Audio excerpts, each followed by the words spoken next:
But we'll do Frost. I'll just put it here for now. I like to just put them right bang in the middle, just while we discuss them. Of course. Frost, I think it's appropriate I put them with these guys for now, because at one point these were arguably the 3 worst characters in the game. You know, you could always argue he was always in there somewhere, but these 4 were the quartet of trash, and they all lived in the same dustbin essentially of non-use. But Frost has had a lot of buffs since the game first came out. Because essentially, so basically, originally she was supposed to be played, I guess. Firstly, she's only ever had 1 good variation. When there was 2, she has had the variation with the microburst with the combat extender, and the other variation that has that roly-poly head. And the roly-poly head variation is complete trash. I mean, I'm sure that there's some casual player out there somewhere with 7,000 Frost games that can absolutely body bag anyone. Hey, hello Margie, how you doing? You good? Yeah, I'm sure there's a Frost player, a casual Frost player called Iceberg Slim, who's got 9,000 Frost games and has the dirtiest roly-poly head setups. But for the most part, not having microburst and the lunge, which is one of her main combo enders, she loses a lot. However, not only has she been buffed a lot over the course of the game in the sense of her frame data on her strings.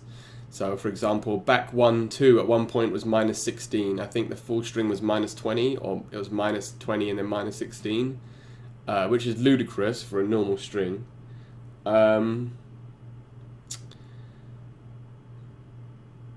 She didn't have any fast mids. She sort of played very similarly to Scarlet. I mentioned that earlier. They've played very similarly in the sense of they've both got long range normals. However, Frost didn't have any of the tools really necessary to exert herself at that sort of longer range that Scarlet does. So obviously she doesn't have a tentacle. She doesn't have the carpet, blood ball, any of that stuff. All she had was the shurikens, the ninja shurikens, and that was about it, really. The grenades. So,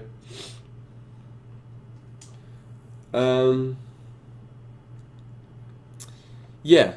However, the third variation of Frost seems to have filled the gap that it was originally left, because I often said the reason why Frost was low tier, even after the buffs to her strings, wasn't necessarily because she was a really bad character, but because the moves that she'd had didn't suit her the way that she was designed.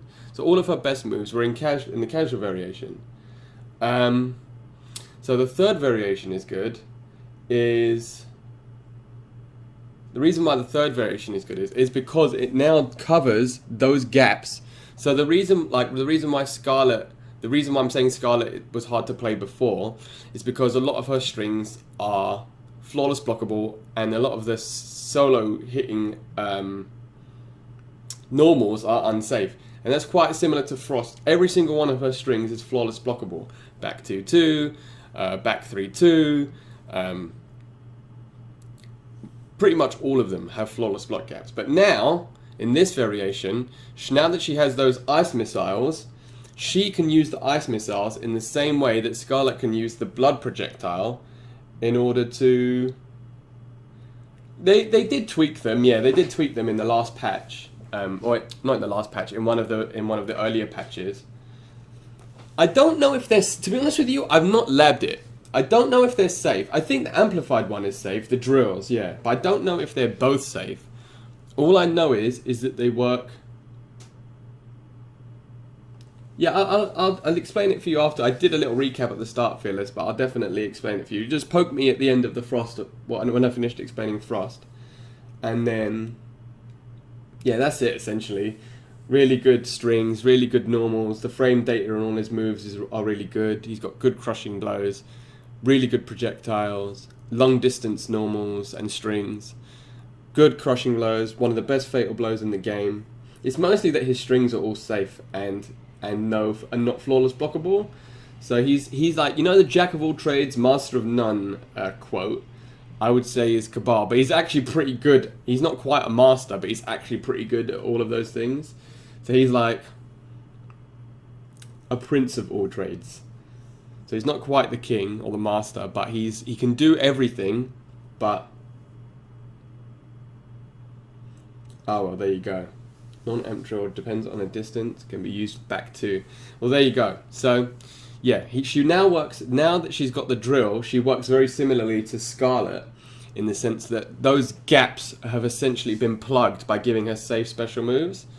So the drill now acts as a safe combo, not combo ender, but a safe string ender to prevent her being flawless blocked. And if it gets amplified, and you hit confirm it can lead into combos from anywhere on the screen. And the combos mid screen are about 250, but the combos at the end can be up to about 300. So they're pretty decent damage. And also in this variation, she gets the buff, the overload, core overload, which increases the damage on all of her ice moves like her sweep and her ninja stars.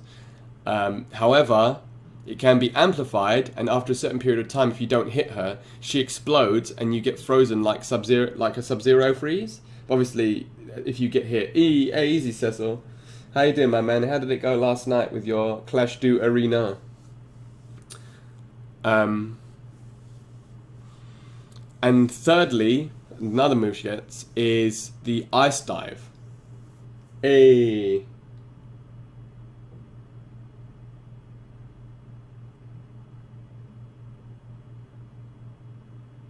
Yeah, I mean, it's this criteria here is what I'm using at the moment for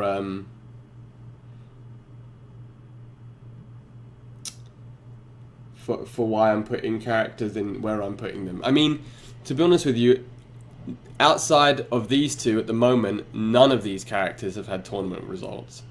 But if you were just to put the characters in the tournament, I guess that's why the tournament result characters are all S tier, right? Like the consistent ones, the Sonyas and the Cassies and the Cetrions and the Liu Kangs and the Nightwolves. That's why they're all S tier, because they have what all of these do and more, and they've got the results. No, but you're 100% right, Nick. But it definitely, tournament results are an indicator of, or at least they contribute to some indicator of the tier list, because otherwise, yeah, they'd all be S tier, wouldn't they? If you were just, before you look at them, you're like, oh my god, he's got no gaps and blah blah blah and jib zab zab, and same with her. Wow, she can attack you from full screen But I don't think it's a case of counterpicking. I think it's more a case that he has to work harder than the rest of the absolute top tiers to get the same amount of damage. Or, hey, Rayhoon, how's it going, my man? He just has to work a little bit harder, and that's why. That's all of these characters so far. You have to work a little bit harder, and that's why they're not S tier. I mean, not including Frost. I haven't spoken about her yet. I mean, he's there because...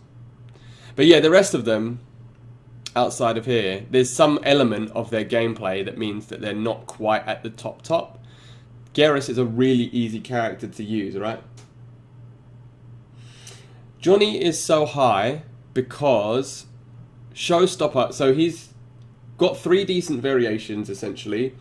Showstopper does a lot of damage, and most of it is unbreakable. If he has the Fatal Blow locked and loaded, and the Sunglass Reverse, and the Sunglass Collector Blow, and yeah, I'm doing Frost now because I said I'd wait. I'll see if that guy Crazy comes back, and then we'll do Collector again. Otherwise, we'll stick with but we'll leave it until Collector. I'm happy to do him at the end. So I'm just explaining why Johnny's so high. And now with the third variations, he's got another really, really good variation in his projectiles of all 9 frames. So having a 9-frame projectile is mad. And it also has a 9-frame mid invincible reversal. Actually, I don't know if it's invincible. I imagine it's difficult to punish at the very least if you were to whiff punish it because it's so fast.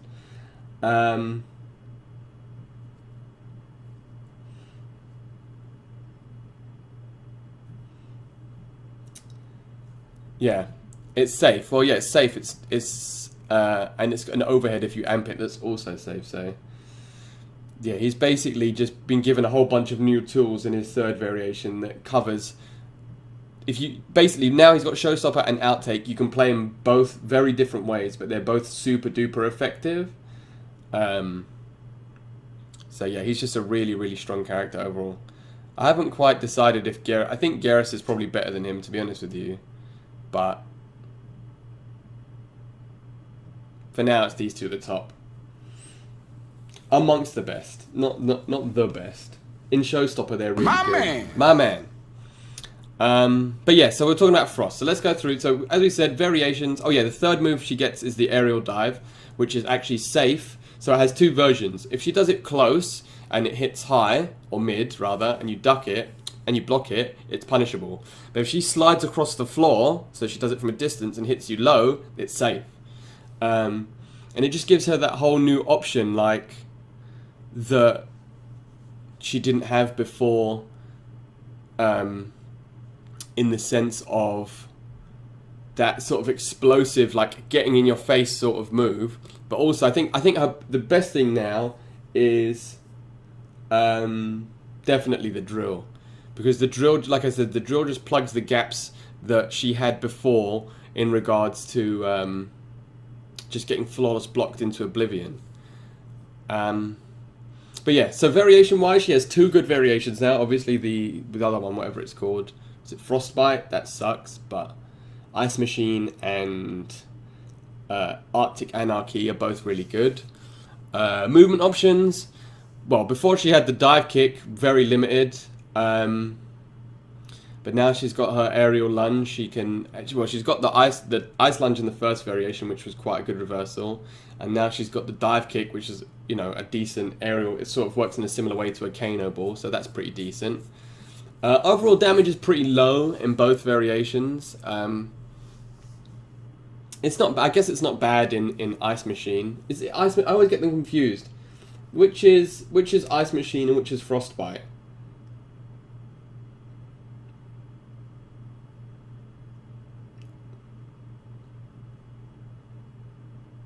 Ice Machine is the one that people use, and Frostbite is the one with the head, right?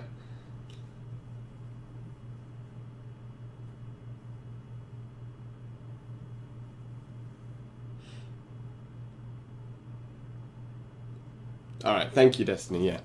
So yeah, Ice Machine and Arctic Anarchy are the two good ones, and then Frostbite is the suck one. Movement options, as I said, damage is okay. Crushing blow requirements, pretty good. She's got crushing blows on both throws. Alright, thank you, nasal spray. Crushing blows. She's got crushing blows on both throws. She's got a good counter hit crushing blow in the back 2 string. What else does she have?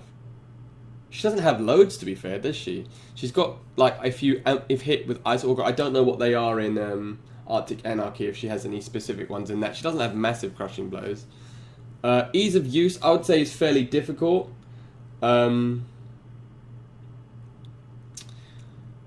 She's very similar, as I said. I keep comparing her to Scarlet because I feel like they play in very similar ways. You can't just rush in because her up close buttons aren't great. She's got a 9-frame, or she had a 9-frame down one. Let's see if I can't remember what it is now. She had a 9-frame down one. I can't remember if that was buffed or not.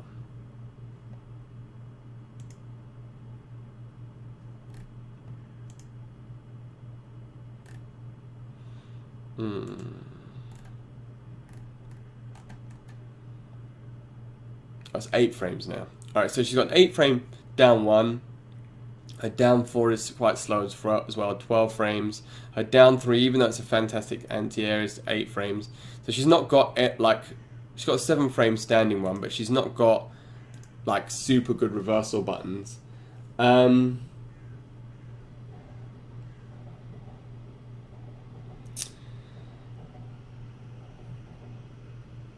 Yeah, so she has to play quite similarly to Scarlet in that she uses her long range buttons, and now her special moves in Arctic Anarchy to fill the gap. So she's not very easy to use. I think she needs a little bit of execution in regards to combos and stuff, but other than that, she's not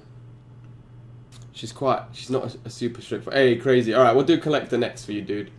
Yeah, she's not super difficult to use, but she's not the easiest character to pick up. Mix-up potential. Some of her strings end in overheads, but they're super unsafe. So I wouldn't, unless you're unfamiliar with the matchup, I wouldn't necessarily say that she's a super mix-up character. She's got a low starter with back 3, but no, I wouldn't say that she's a mix-up character really at all. Tournament results. Well, we've had one tournament so far. And Hey George got 4th. Hey, easy Toxic. How you doing, my man? You good?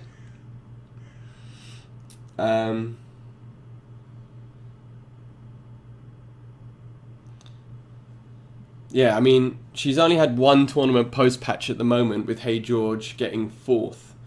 So, I mean, it's still early days, so you can't really put her in like the big tournament wins because, you know, she hasn't. But the first tournament, the 3rd variation's illegal, you saw the damage that he could do, and yeah, I mean, he's doing a lot of work with the ice drill, he was doing a lot of work with the dive kick. Now, I'm sure a lot of that was unfamiliarity, because you saw combat, right? Combat was like, I'm gonna pick Johnny, I'm gonna pick Garrus, you know, so, you know, she a lot of it, I imagine. Yeah, he dived through the fireballs. Yeah, that was some Marvel superhero shit. But yeah, we'll see how it goes. We'll see how it goes when, because you can see, as I said, when Ninja Killer was playing Hey George, you know, the minute he went for those strings that were flawless blockable, he got flawless blocked and he got punished big time. So we'll have to wait and see. And Combat was neutral ducking. Sorry, he was neutral hopping over the dive kick and just punishing it every time. So there'll definitely be elements of counterplay as it evolves. But just right now, she seems like a very strong character. Normals. A lot of good normals. Back 2, very long range. Down 4, very long range. Obviously, you can cancel both into the drill. As I said, back 3 is a low combo starter. Back 1 is a very fast mid. Good to stop people mashing. So a few good buttons. Unfortunately, all of her strings that you finish for the most part, she's very similar to Raiden in 2 tiers. Dang. She's very similar to Raiden in the sense that she's got a few strings that aren't unsafe on block, but all the ones that aren't safe on block have flawless block gaps in them.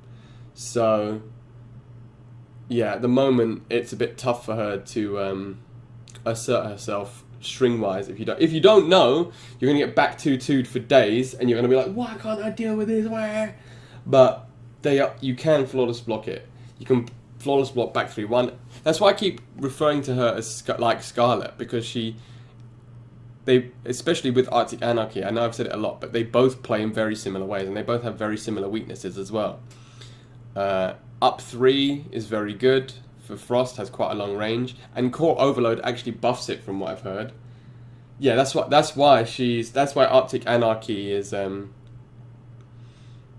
covering those gaps. Is Kylo Ren fun? Yeah. DLC characters, dang. I'll just leave him here like this, just he's not even, he's like, guys, can you include me? Just peering over the top of the, guys, come on, I want to play. But yeah, exactly. Your spin is safe unamplified. Um, and spin puts you right next to them, so you're essentially at -7. I mean, Combat League doesn't mean anything, but -4 and -7, standing right next to them. That's not where Frost excels. My man. Whereas with Arctic Anarchy, she pokes you with back 2. I don't know if it's no risk. Lifeless, my man. Thank you for the follow. I don't know if it's no risk because. Oh, Fogchris, thank you, my man. I appreciate the follow. She leaving her next to you puts her at more of a risk than if she was to finish her string half a screen away.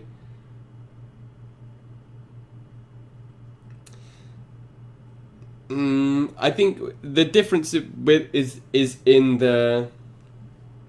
I guess the definition of risk. If you mean safe, as in unpunishable, yes, you're completely right. The spin isn't punishable. However, if we're talking about the game plan that Frost wants to play, which is being further away from you and poking you out with her bigger buttons, and then confirming into something and comboing, then it's like Scarlet. Then the Ice Drill is better because it keeps her at a distance that she wants to play rather than putting you. Because if you're say against a Geras and you do either of the traps, I mean online you can probably get your own down one because online, but you definitely don't want to be close range. Yeah, 100%. But then also, but that's why the Ice Drill was good. I mean, like I'm saying, why it's less safe in the sense of positioning. Because like if you saw Hey George, again using him as an example because he's the only one that we've seen do any work, he didn't have to go in. If he was ending his every single time, it's like Devora with positive. Oh no! Can't you go to a nurse?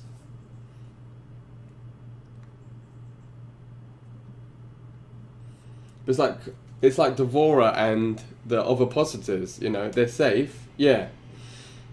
But you don't want to be that close to somebody because you're going to get mashed on, you're going to get grabbed, they're going to jump in your face. So yeah, even though it's safe, and you're right, it is safe. I don't know why I'm doing this. You're completely right, it is safe. And yeah, they work in a similar sense that you can do them on block. It's just that Arctic Anarchy puts her in a much better position, the further away you are from somebody. Yeah, but then being further away is less risk. Unless you're up against somebody who has more... Oh no. Can't you call your mum and get her to sign you out over the phone?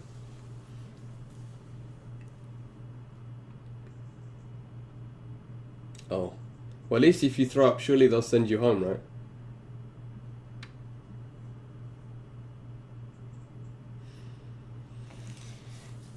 But yeah, wake up options up 3 is really good, and I think Destiny can correct me if I'm wrong, but the core overload actually makes her up 3 do more damage, so that's quite interesting.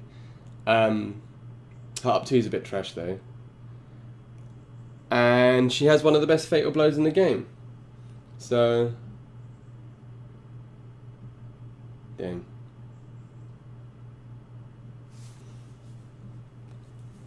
Just go into the toilet and call your mum, man. Hey, crazy. Dang.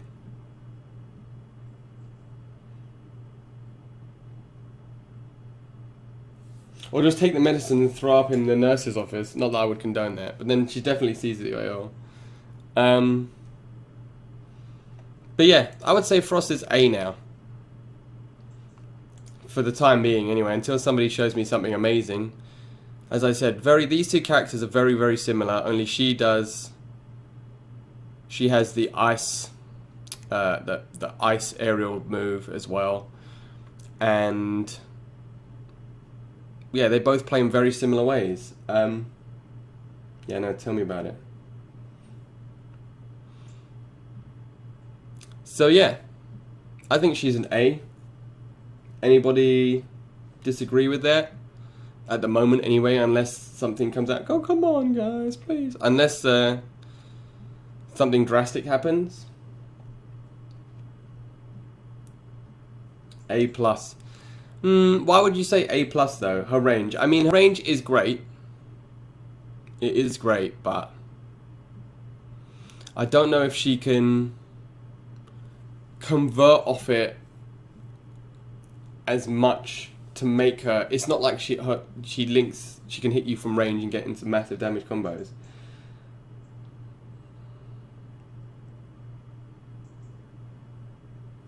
A plus.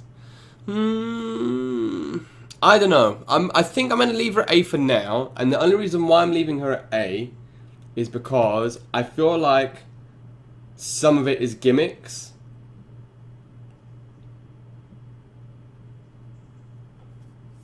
Yeah, this is an order. I don't know. I feel like some of it is gimmicks. I'll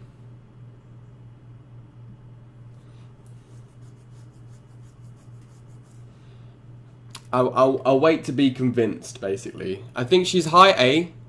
I think she is high A. But I don't know if she's A plus just yet. Off the strength of one variation. Non-Jordan Shay.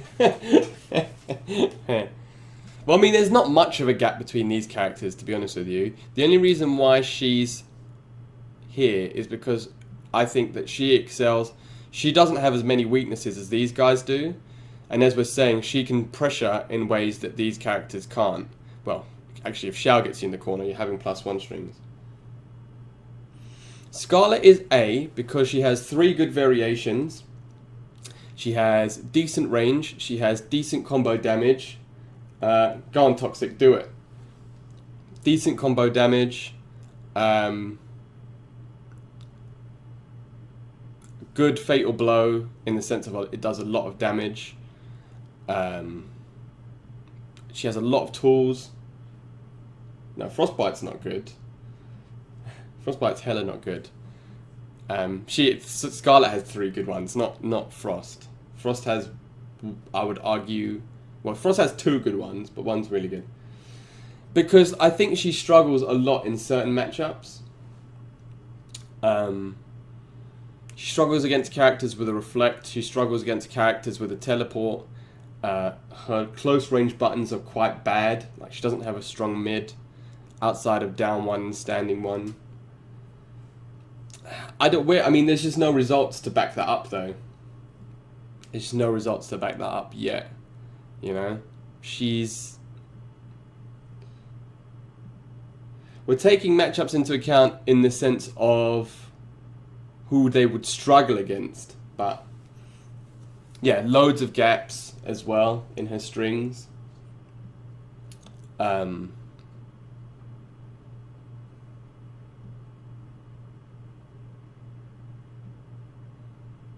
Does he have worse results than Frost? I don't know if he has worse results. He's been in more top 8s than she has.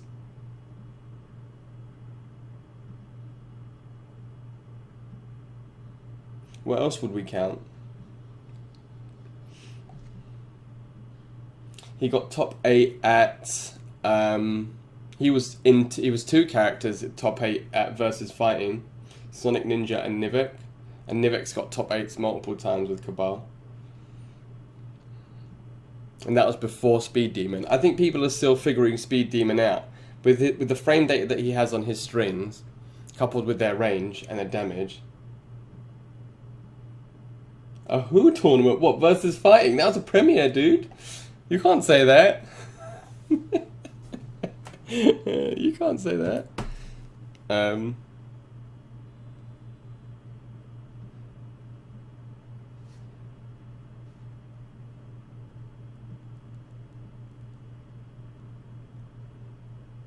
Sorry, 1 second.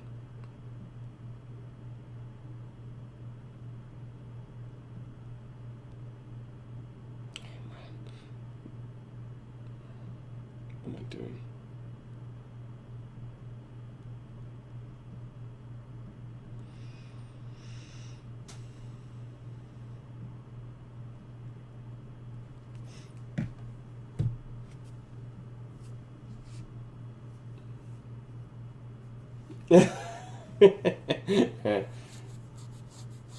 Slayer. I mean, Slayer hasn't got massive results with Cabal. I mean, if we're looking, Cabal on the Shoryuken thing, Cabal has better results than Shao. He has better results than Frost. He has better results than Scarlet, than Johnny, who we've said is S, than Frost. I mean, again, I said take this with a pinch of salt, right? No, you can't diminish somebody's tournaments without having... That means it's literally just EVO or the World Finals. Yeah, that's a good point, Nasal. That's a good point. I mean, yeah, depending on how you want to play. If you want to play a classic zoning character, you could play Scarlet. I mean, one thing I think about this game that is really good is they've designed their characters in a lot of the way, aesthetically, you know, in a really good way. So, you know, you can play the characters that you like the feel of outside of Raiden, unfortunately. But if you have a zoning character, you know, if you think Scarlet's really cool, you know, I think they've done a good job of balancing this game, right?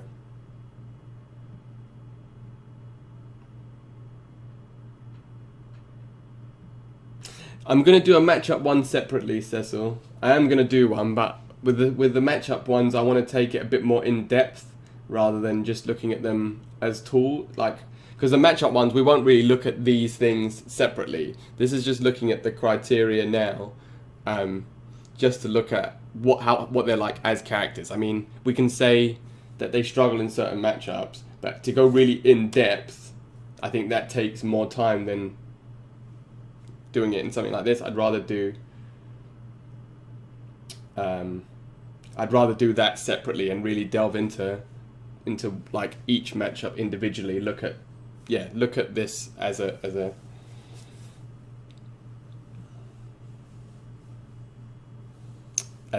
reference, yeah. But yeah, I'm gonna leave Frost and A for now. Yeah, I like the chats. That's why I do it. That's why I call it a discussion. Because it's not just me sitting here saying, this is what I think, man.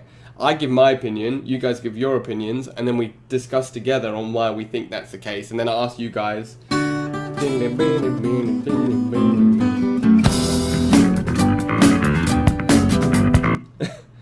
Nick.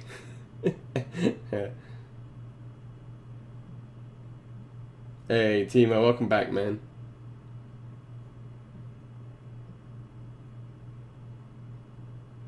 You mained who? No. Did you not just listen to anything that I just said for the last hour? I literally just said why she was an A. That's the whole point of me talking about it. She's got really good long-range pokes. She's got special moves now that make her that plug the gaps in her flawless block strings.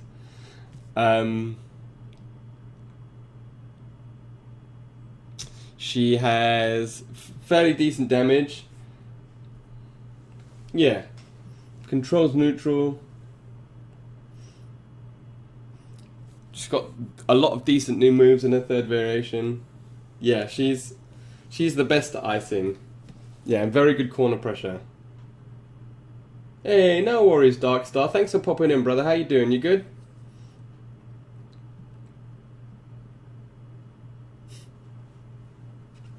Look, Nick, don't be salty, yeah?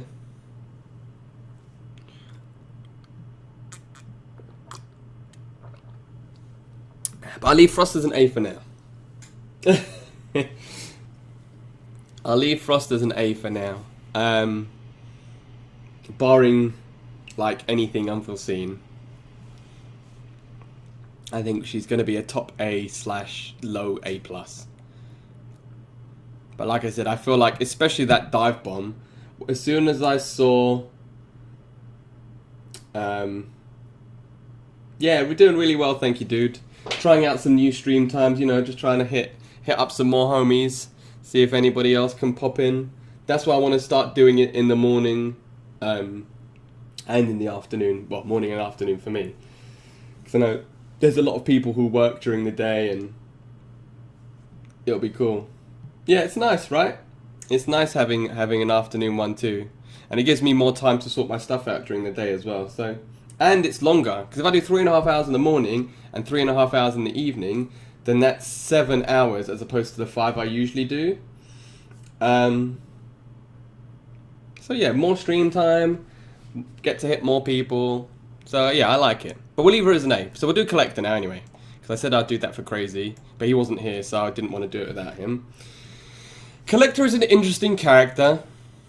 A very interesting character. I keep saying this. Every single one of these ones I've done is Collector. So and so is an interesting character.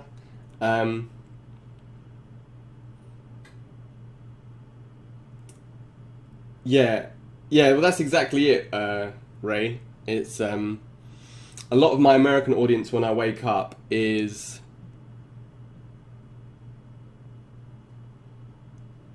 asleep. Or literally they're like, I can't sleep, so I'm jamming with you. I didn't put him there because that's where I'm putting him. I'm just putting him there for now. It's very interesting though. Very, very interesting what you guys are saying. And I'll challenge you to tell me why. I mean, Mr. Douglas is the best collector I've ever fought, so it's interesting to see him say that he's an A straight away. But we'll get to that. I don't think he's A. I think he's actually down here somewhere. But we'll talk about that when we get to it. Variations. Both variations. The problem with this character is,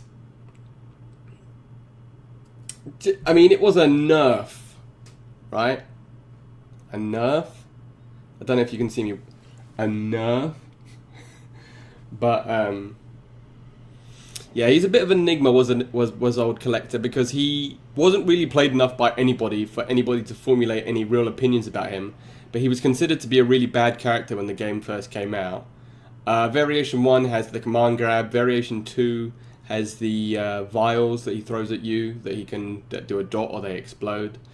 And now he has the much lamented and nerfed Warquoit, aka the Chakram. Yeah, I was talking about Sonya too.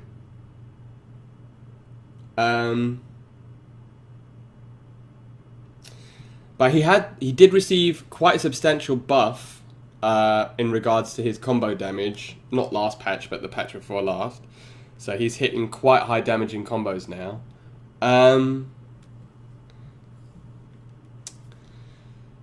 But yeah, I mean, Chakram, I believe for the most part is nobody plays Chakram anymore, right? It's yeah, I was being an arsehole, Darkside. Yeah, they nerfed it too much. So Chakram is still a bit dead. Hey, Bonner, how you doing, my man? I like collector's outfits. I think they're pretty cool. But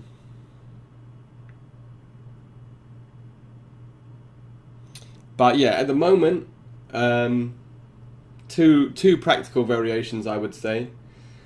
So yeah, movement options.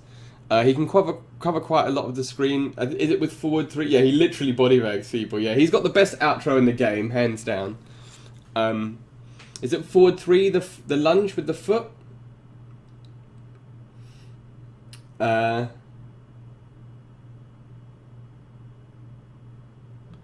He's got that travels quite a lot of the screen, like a big boot sort of move, which he can confirm into. He's got teleport in variation 1. He doesn't have teleport in variation 2, does he? My man! My man. Does he have teleport in variation 2?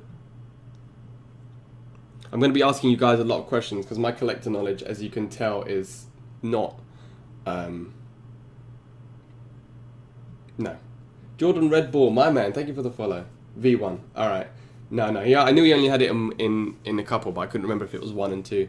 So yeah, he's got a teleport, obviously. As I've often said, a teleport adds to your movement, undoubtedly. I've never seen him wave dash, so I don't know what his wave dash is like.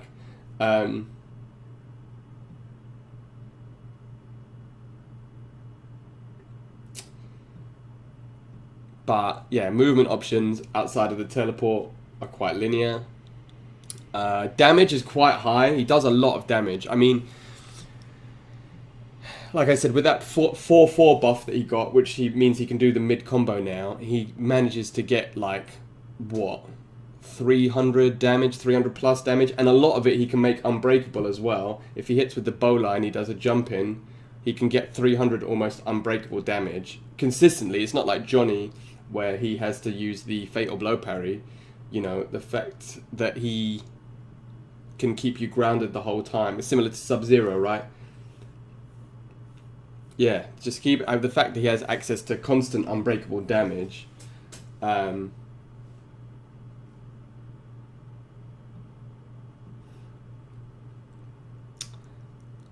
yeah, fairly decent damage. Crushing blow requirements, I think, are pretty strong.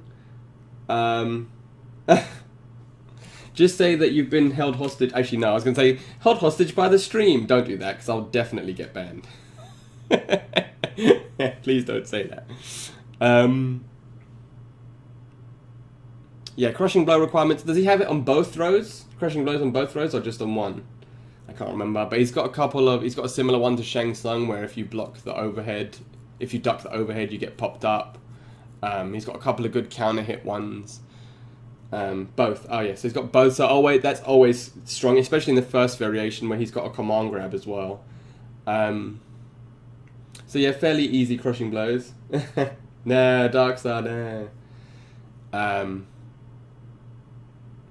Ease of use, I would say, is fairly difficult to use. I mean, I've never seen a collector drop a combo, but I feel like in terms of like executing a decent game plan, he's a decently difficult character. Otherwise, you'd see a lot more collectors, right?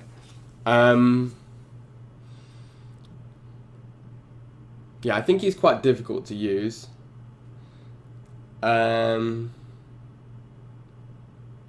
Mix-ups, I think variation 1 would be the mix-up variation, right? Yeah, I'm surprised it doesn't, to be honest with you.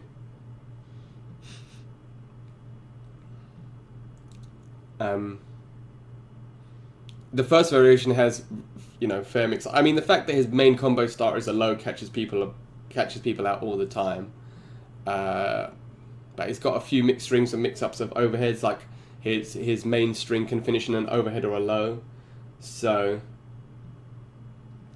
that's a pretty decent mix-up. He's got a good low starter. He's got a command grab in the first variation. Yeah, stance chain, yeah. Thanks, Nick. So yeah, fairly decent mix-up potential, I guess. I mean, tournament results are absolute. I mean, the worst on the list. Again, take this with a pinch of salt. This isn't gospel, right? Because a lot of this stuff is out of date or just plain wrong. So they just take this as an overview. But you can see Collector is at the absolute bottom of this list. Spoodler being the best collector. I mean, I don't know how Deadly Rebel did on the weekend, but I know Deadly Kansas played a lot of collector, but I've not really seen him. He won a lot of the New York tournaments, but 33rd at East Coast Throwdown. I mean, that's not a bad result with collector, to be honest with you. For this, yeah, of course. I can't remember who linked this to me, but they did it. They linked it to me last time I did a tier list. Moobot.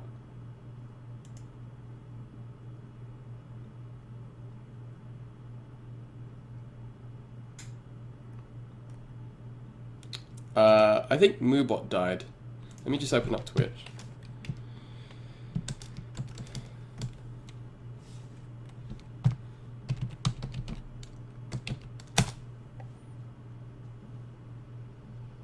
Hey, what's the situation, Toxic? Are you going home?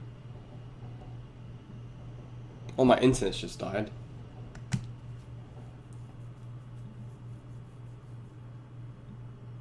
Weird. Well, yeah, he's basically Laughley's, isn't he? From the Green Lantern. You can tell he was definitely supposed to be laughing. I mean, look at this. You guys want to see something funny? Oh.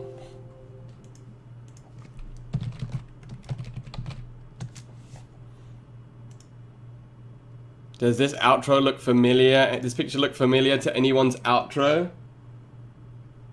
And his whole gimmick is that he's greedy.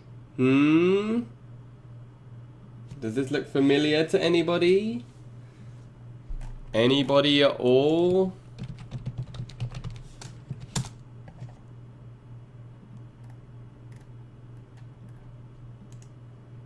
Anybody at all?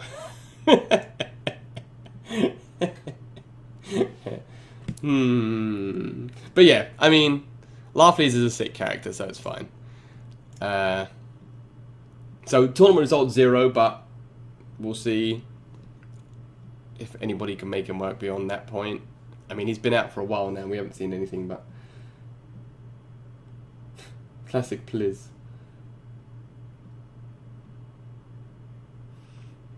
Normals, I mean, forward 3 is good, forward 1 is good. I mean, it does. It has to mean something, right? Otherwise, there would be... You have to put tournament results in. Yeah, but that's why Gen was good. It's the same with Shang. With Xiao, rather. He doesn't have any tournament results outside of Jordan. But...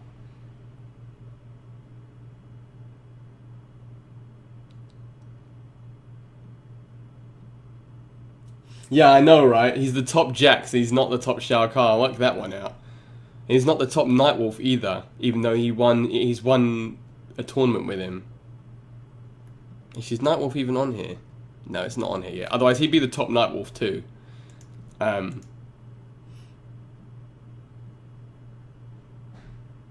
Lord Drak, best Shao, please. Decent strings, like I said, they got mix-ups. They're super punishable if you finish them off, and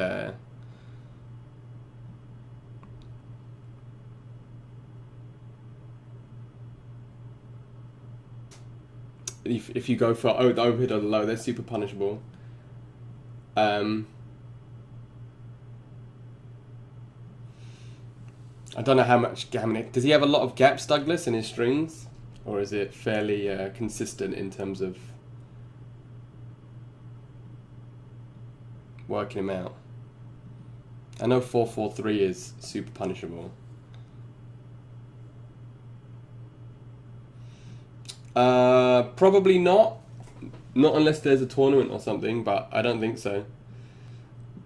Toxic. Up 3 and up 2 are both quite good. Up 2 especially. I mean, that up 2 has a mad range. And his Fatal Blow's okay. I mean, it's very short range, but it works very similarly to Scorpions with the vertical hitbox. I mean, this is a bit of a weird one, right? Everybody in chat is saying that he's really good. I just don't see it. I mean, obviously Douglas scooped me, but that's because I don't really know the matchup. Obviously, he's a 6 Shao Kahn. Really? People think that he's A tier?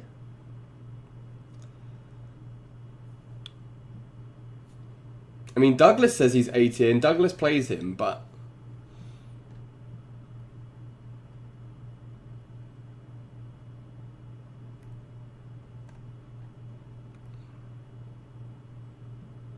I mean, what's his neutral outside of... Yeah, that's what I mean. I'm with you, Nace, honestly. I'm with you 100%. I would put him here if I was going to put him anywhere. For once, me and Anishan agree. But I don't know, man. He just has no neutral. What's his... He's only got forward 1 or forward 3, right? Yeah, but that's it. That's exactly it. It's gimmicks. 4-4. Yeah, 4-4's good if you don't know how to deal with it. But... Yeah, we can do some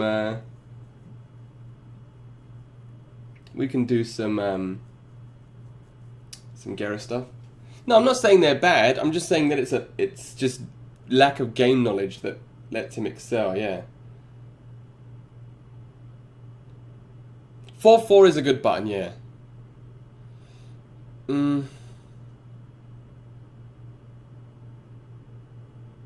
I'm just reluctant. You don't see anyone play him.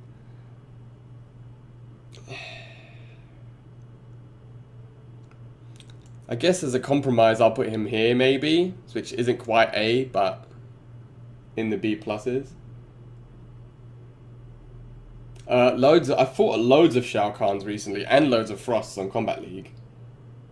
Right above Raiden. No, he's not that bad. He's definitely not that bad.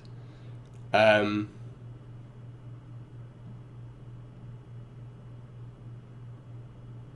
happy to put him here for now.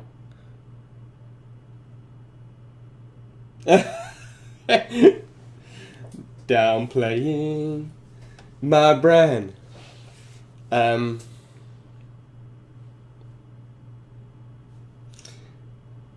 No worries, man. We can maybe we can do a little coaching session in the morning on Friday or something.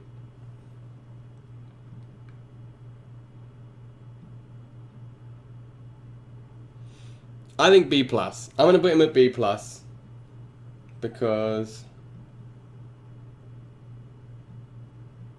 yeah, Sandtrap forward 2-1-2 and then Sandtrap.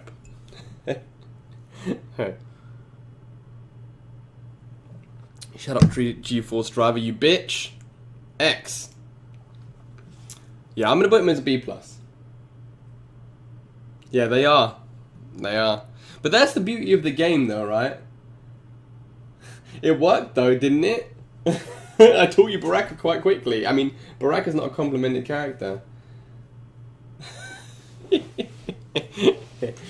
Well, with a challenge like that, classic. How can for Chris? Sorry, how can I turn you down? Yeah, I think that's the beauty of it, right? You took the words right out of my mouth. I think at the moment the biggest issue balance-wise, the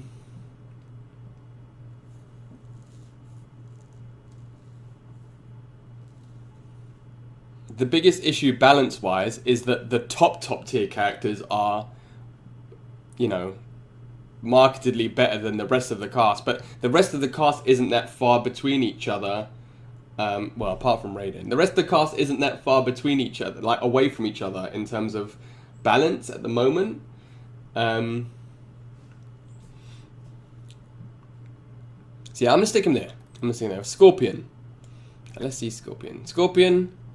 The online nightmare of season 1. I know. Trust me, Stutter was in here before for Chris, and Stutter was crying himself to sleep, and probably has cried himself every night to sleep for a while. Scorpion was the scourge of the online realms.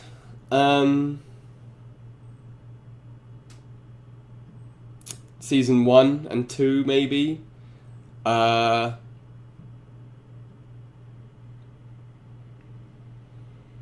But after they made his teleport a high, you saw him drop off massively in terms of usage. In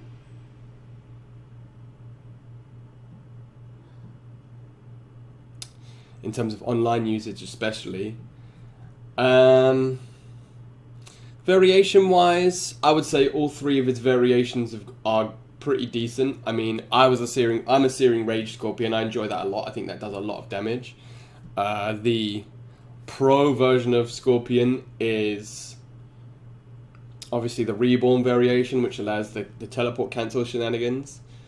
And then the 3rd variation now is Misery Blade and Sin Blade.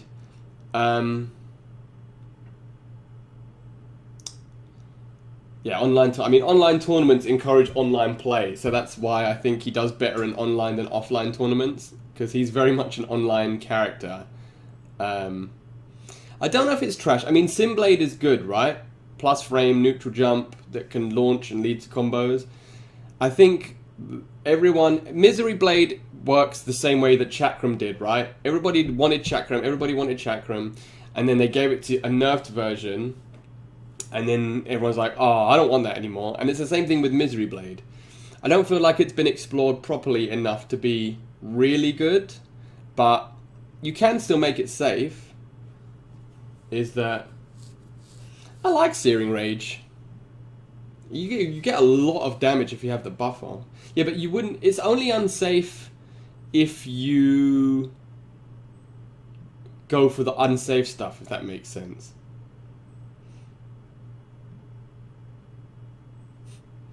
Yeah, that's the thing. That's why Raiden's not great.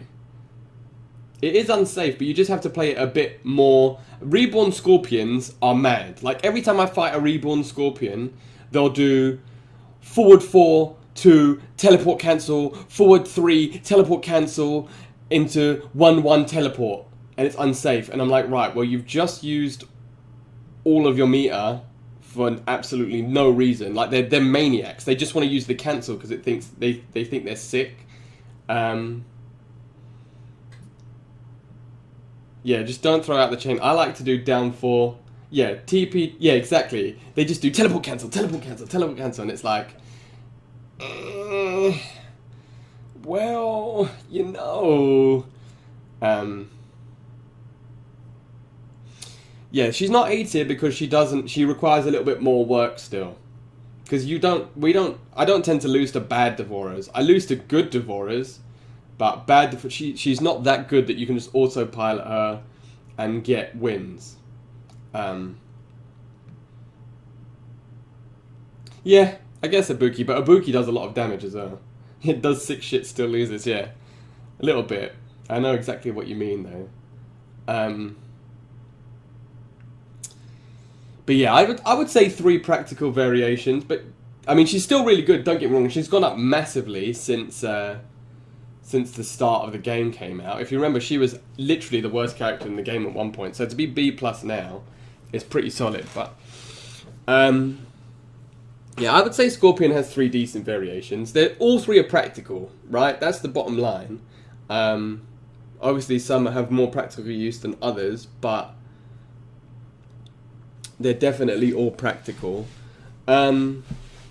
Movement options, I mean, the teleport is his bread and butter, right? In Reborn, it's a really powerful tool. You can make his unsafe moves safe.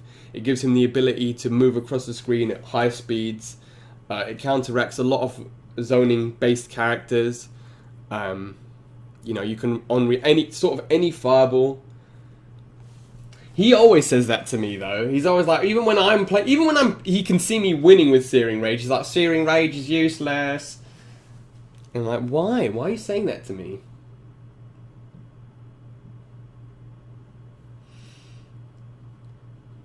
But then forward 4 in any variation is a big read because forward 4-2 is flawless blockable. So if you're up against somebody like Anishan who knows exactly who has been able to flawless blocks it on 100% success rate, then forward 4 in any variation is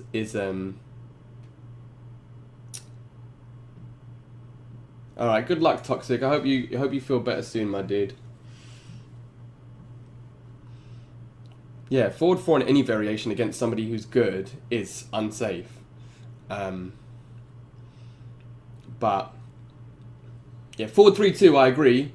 Forward 3-2 is super unsafe, but that's only going to use if you catch somebody pressing a button. I mean, I guess like high-level mind games, if you just hit people with somebody with forward 3 enough times, eventually you go for forward 3-2 and they get clipped by the 2 into a full combo. But yeah, it's definitely more of a Hail Mary move than anything else. Yeah, Jordan doesn't like Scorpion. He definitely doesn't like Scorpion. For as far as I can tell him, I could just be putting words in his mouth, but forward 4 is the shin kick, where he kicks you in the knee. So yeah, I mean, every time I do forward 4-2 against Anishan, he flawless blocks me and punishes it. So the only time I really tend to use forward 4, yeah, it is. You're completely right. It is. If they're doing dumb stuff at unsafe ranges, especially forward 3-2, that's like -20 or something ridiculous. So yeah, it's super punishable, and you never have to worry about the spear being. Yeah, of course. Yeah. I'm from London.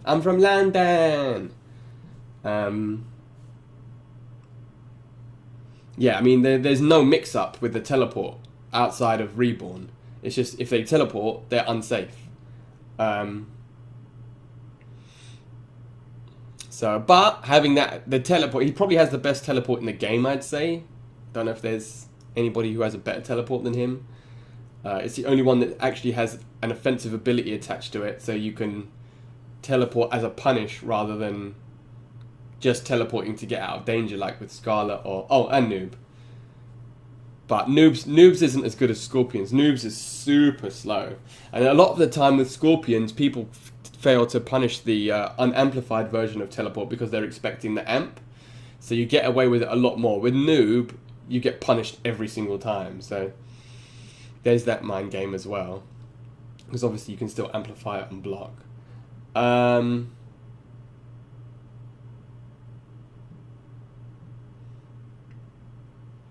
Yeah, that's the thing, is that sometimes when people get themselves when I see Scorpions do back 141 outside of trying to chip people out in last breath, it makes my teeth itch. Kung Lao's teleport, it's not, I guess it's a teleport, but it's super slow, and you have to do something after that, don't you? It's not just a teleport input. Yeah, Raiden's is the fastest, but I don't know if it's the best in terms of like an offense. You can't use my man unless you teleport behind somebody and then do a move. It's not the best. Like Scorpions, you can just react to it, bam, teleport, amplify it, full combo. Whereas Raiden's is a bit more. Muhammad MK11, my man, thank you for the follow. Whereas Raiden's is a bit more like reactionary, I guess, and you have to do something afterwards. It's still good though. I mean, I use it all the time to punish people, but yeah, Scorpion, very, very good movement options. Overall damage, it's decent. Alright, man. Catch you later, Nick. Yeah, I'll still be on by the time you get back. Thanks for popping in, bro. Yeah, decent damage, especially in Searing Rage. My goodness, you can get 40% 2-bar combos easily.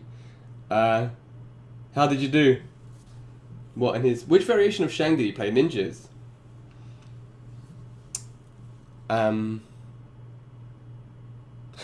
Thanks, Cecil. I'll check that out afterwards.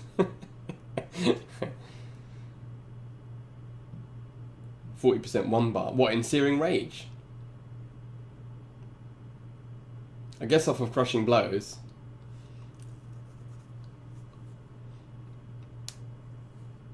You can get, I think it's 32 with 1-bar. But yeah, with the buff one, he does much more damage. But that's exactly what I tell people. On my How to Punish guide, loads of people were complaining about Scorpion. And that's what I say about any character that gets overused online.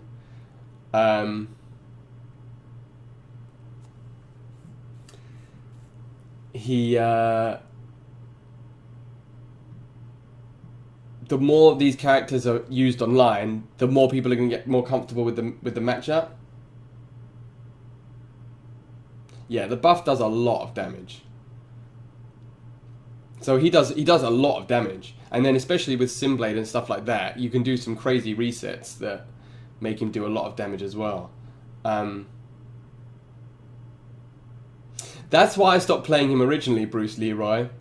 Because I would just be like, when I first started playing the game and I was bad, I would just be like, teleport! And I'd get punished every single time. I'm like, I just want to keep teleporting! Ah! But it's not. You should only ever use teleport on a confirm or when you think you've got a punish, like you can react to like a Sub-Zero ice ball or something like that.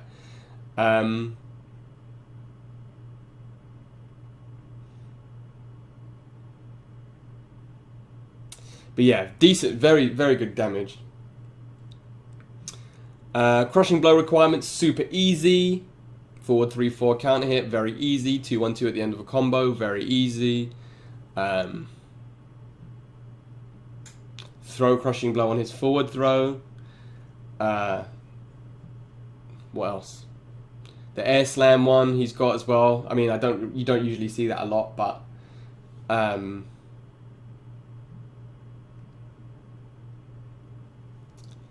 very, very good practical. Yeah, that's just how I used to play Scorpion. Just like moves. Easy to use, yes, I would say very easy to use.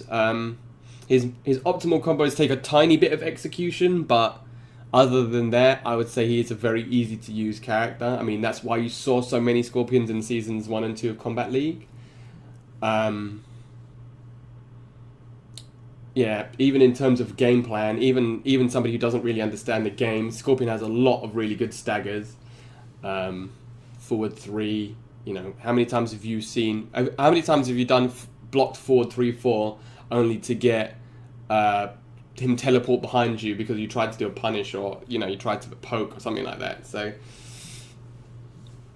yeah, he's quite a straightforward to use character. Mix up potential, fairly high, I would say. Once he gets you guessing, I mean, he's got an overhead, he's got a low starter.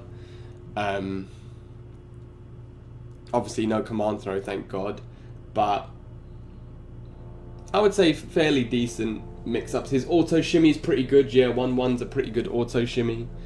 Yeah, I'd say he's got a lot of good mix-up potential. Tournament results is a bit of an odd one. Again, he's for how good I would say the character is. Well, really, Combat's the best Scorpion. He hasn't really had the results. I don't think he's won a major yet. I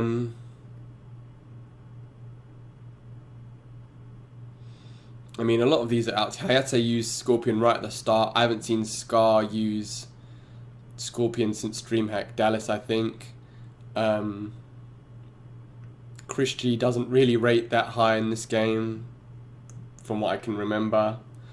RZA plays Liu Kang now. You've got Mirko. I don't think it's upplay. I think he's a really good character. Mirko obviously tends to I say obviously. I think it's Mirko and Phoenix basically are the two main characters. Sorry, the two main Scorpions that are getting it results anywhere, but it's not massive amounts of results. Normals, as we said, good staggers. 2-1 is +2. Forward 3 is an amazing stagger. 1-1's a good auto shimmy. Back 1 has amazing range and is really good as a trip guard, and on trip guard and as whiff punish. His down buttons have good range. Down 3, down 4. Flawless block gaps. I mean, a lot of his strings are flawless blockable, which I only knew when Anisin started to zip me up. But if people don't know, something like forward 4-2 rather, that's flawless blockable. Forward 3-4, that's flawless blockable. 2-1-2, flawless blockable. So, I mean, Searing Rage has 2-1, 2-4, which means that, you know, if people try and blow up the floor, blow you up with a flawless block, or try to challenge, you've got that combo ender, so you can stagger them with that. But yeah, fairly decent strings. Wake up options. Up 3 is quite fast. I'd say up 3 is pretty good. Up 2 is a bit average. And then Fatal Blow is just average. It's really bad horizontally, but it's quite good vertically. Yeah, I think he's A. I would say he's A. I think I'd put him there. I don't think he's a bad character at all. I think he's a very balanced character outside of random teleport shenanigans. He does everything. There's a reason why he's got low starter, an overhead, you know, a good back 1. They've made it so that he's got a lot of tools.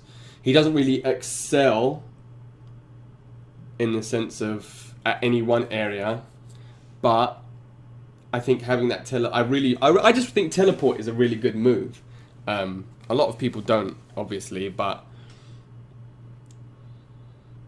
I think having and his stagger game, I think he's A. I think I would put him near the top. I think he's better than these characters because he beats Scarlet. I've not really seen this matchup, but I mean, not that we're doing matchups. Not that we're doing matchups, because this isn't a matchup tier list. I'm just saying that I feel like he beats the rest of the characters in A.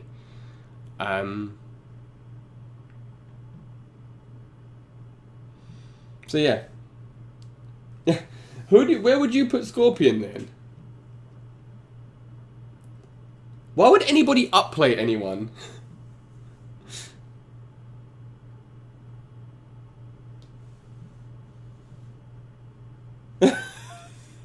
Okay. No, I think he's here.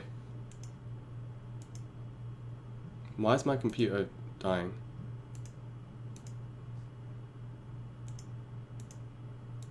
Do you guys see that? It was like CPU issues, and then I click it and it vanishes. Okay. You think worse than these two? So like here. You think Scorpion is worse than Noob?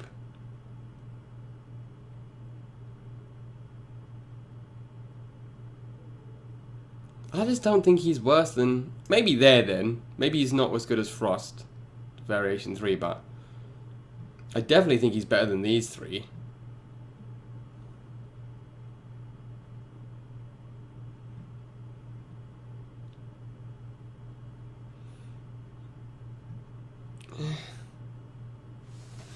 Because I don't believe in him, Douglas. That's why. I don't think he's got enough for me to put him as A. But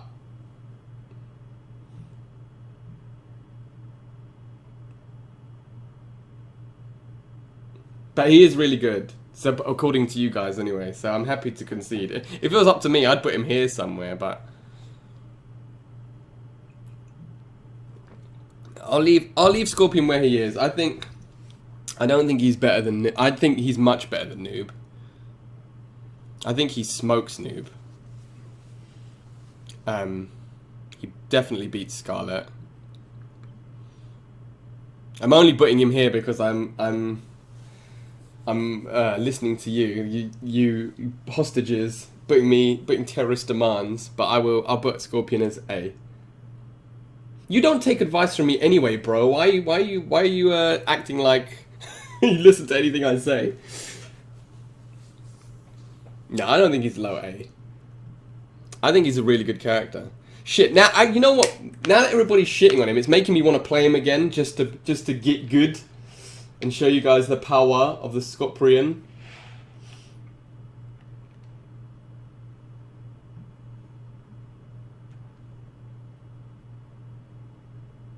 When did I give you advice? I'm always really encouraging. Why is everyone hating me today?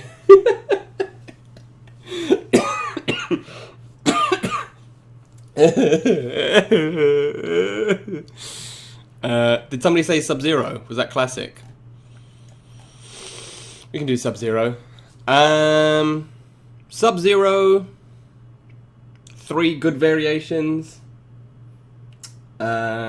I will play him. I will play him, Ray. I will play him. I mean, I still love Nightwolf, but I'll definitely play Scorpion as well.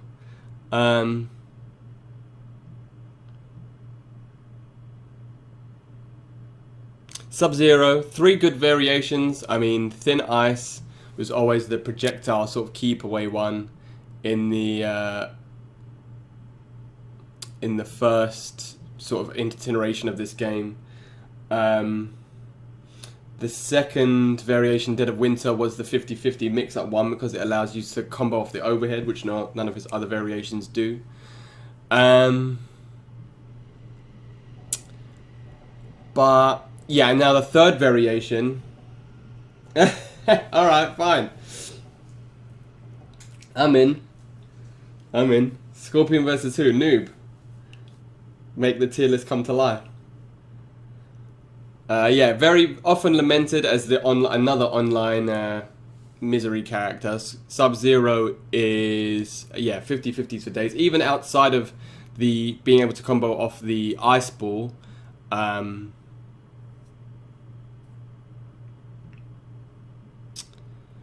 you know, he still has access to the overhead in both variations. He just can't combo it. He can combo it into slide. But even if you do react to the slide, you have the overhead rather in thin ice. You have to read that he's going to do the slide afterwards. So you block high and then get hit by the low anyway. And now with Avalanche, Avalanche adds a sort of pseudo ice clone. I haven't seen anybody outside of really scrubby Sub-Zeros basically just put it down for no reason. They don't really seem to have a setup. They'll put it down and then just do full screen slides to throw you into it, because that's the only thing they know how to do.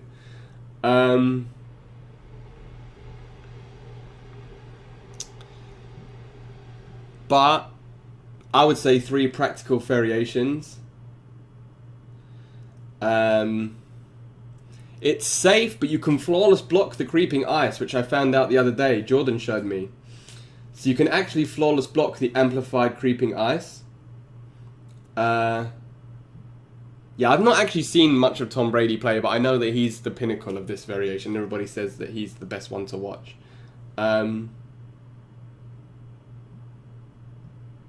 Yeah, you can actually flawless block the amped creeping ice. So I haven't tested it myself, but I saw Jordan do it. It's actually in the newest episode of Mashing on Hit, if you guys watch that. He figures it out on the fly that you can flawless block it. So yeah, 3 good variation movement options. He's got slide, but outside of slide it's quite straightforward.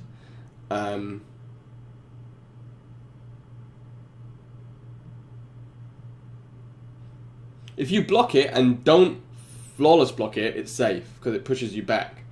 But if you block it and you read that he's going to amplify it, you can flawless block it and punish it with up 3. Yeah, his backdash is misery. Yeah, that's true. His little skip. Yeah, yeah, exactly. He does 30%. And a lot of it is unbreakable as well if he chooses it to be. Like, if he freezes you and he's got Fatal Blow and you're under 35% life, you're dead. Because you can't break out of it. I'd say okay damage for what he does. Like we're saying, upper 300s. Sorry, lower 300s, upper 200s. Really, really good backdash, yeah. I've never seen him wave dash, but I imagine that's pretty funny to see. Damage is okay, yeah, fairly good. But again, a lot of it is unbreakable if he chooses it to be. Crushing blow requirements, yep, fairly easy. Hit 3 slides, amplified slides, boom, crushing blow slide. Forward 4, forward 2, 4 on a counter hit, does a lot of damage. 1, 2, 4 in a combo, obviously gives you good damage, and a lot of people know how to do mid screen now. Crushing blow on his back throw. So yeah, decent crushing blows. Ease of use, I would say very easy to use. Again, maybe his max damage combos require a little bit of execution, and doing those mid-screen... Hello, Frouders. You good? Frouders. Doing his mid-screen crushing blow combos can be a bit difficult, but in terms of ease of use to execute the game plan, I would say very easy. Mix-up potential. Yeah, right? Tell me about it. A plus Buluk. Mix-up potential is extremely high. Arguably the most notorious mix-up character in the game. He's just a 50-50 monster, especially online. And if the ping's not good, you know, that's it. You just have to hold that shit. Tournament results, we've not seen much. It's just Buffalo, really. CCAT got top 8 at Versus Fighting, but yeah, it's just Buffalo. There you go, CCAT. Oh yeah, Foxy used him a couple of times in top 8, but mostly Daddy slash Foxy slash Buffalo slash Hidden Pants. 25th at Evo, that's pretty good. He's got a couple of top 8s. But yeah, not massive amounts of tournament results. Brady got top 8 at Summer Jam, didn't he? So, oh yeah, K7. Yeah, actually, K7 did sick on the weekend. His Sub-Zero was pretty good. So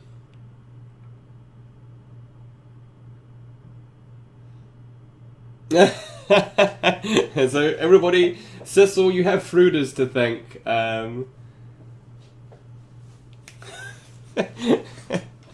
For Kotal getting his buffs.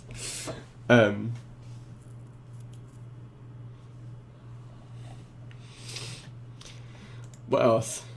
Normals. I would say good normals. Back 1 is really good. You see a lot of scrub bags, Sub-Zeros using back 1 to try and whiff punish. Oh really?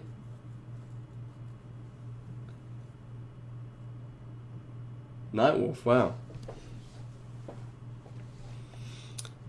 Yeah, back 1's a good long range whiff punish. Back 3, forward 2, yeah, obviously they're the demon buttons. 6 frame, down 1. 1 of 4 characters in the game now that has it. Yeah, forward 4 is a running kick, which is plus. You can flawless block it, but plus frames, having plus frames like that is always good, especially against a mix-up character. I mean, that's what starts making him deadly, obviously.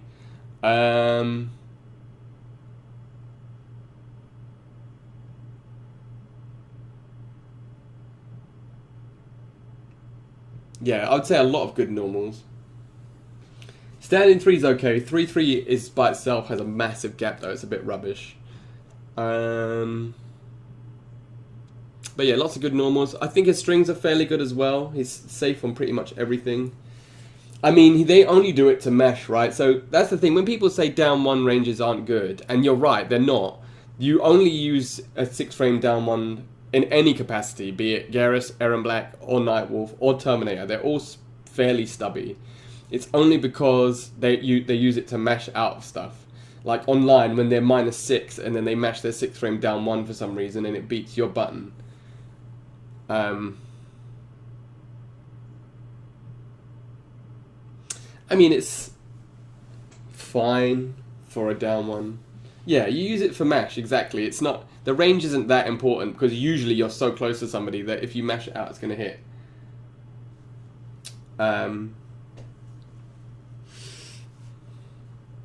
So yeah, but having a 6 frame down 1 in this game is an immense tool, because... classic. Because... yeah, it's it can be a bit tough outside in a game that's meshy like this, especially online. In the land of the blind, the one-eyed man is king. In the land of meshing, the 6 frame man is king. So wake up options. Up 3 is fast. It's lacks a bit of range. Up 2 is okay. And Fatal Blow is very similar to Scorpions. As somebody said before, it does a lot of damage. So if you hit somebody with forward 2 into Fatal Blow, and they're on like 38%, it's going to kill them.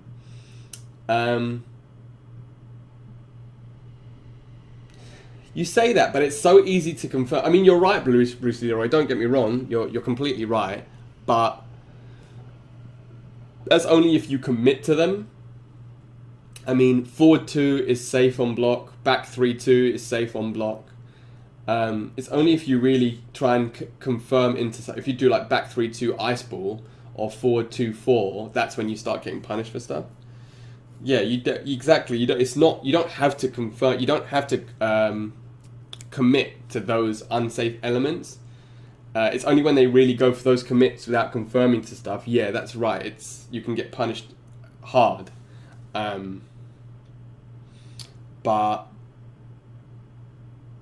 yeah, forward 2 is safe. Yeah, back 3-2 is safe. It's minus on hit, funnily enough, but that's where, yeah, exactly. That's where the mix starts to come in, and that's when you start to open them up and get the proper confirms. But yeah, I would say he's A. I would say he's A. I don't think he's A plus. Or maybe I would say he's A, you know.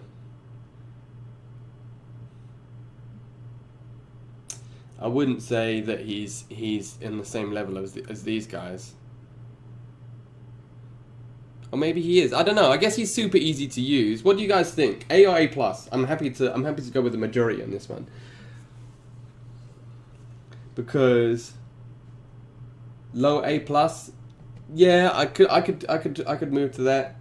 Not A plus. Anyone else? A max. Not as good as Frost.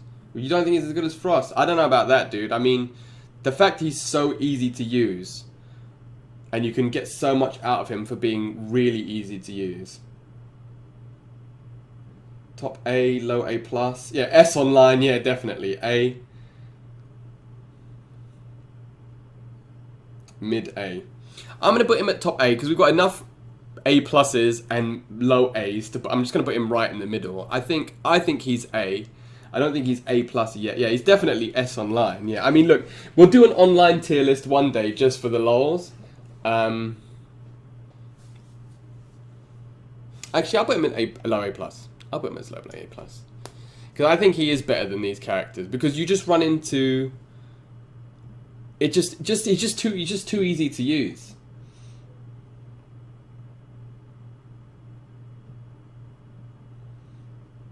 I think A plus. I think low A plus. He's just so easy to use for the risk reward. You know, you don't need to play Mortal Kombat 11. You can just play your own game, back 3-2. I mean, I've fought Avalanche Sub-Zeros that literally just sit full screen. The fact that you can trade with Ice Ball, so Shaman Nightwolf, you can trade with Ice Ball from full screen, get the knockdown, and he can still get up, dash across the whole screen, and then get you in a combo, even after being knocked down, is mad. I'm gonna put him at low A plus. You guys want to do Aaron Black? Yeah, he's just too easy, man. He's just too easy to play for what you can get out of him. Anyone can do forward 2 into Fatal Blow for mad damage. Cassie. We can do Cassie.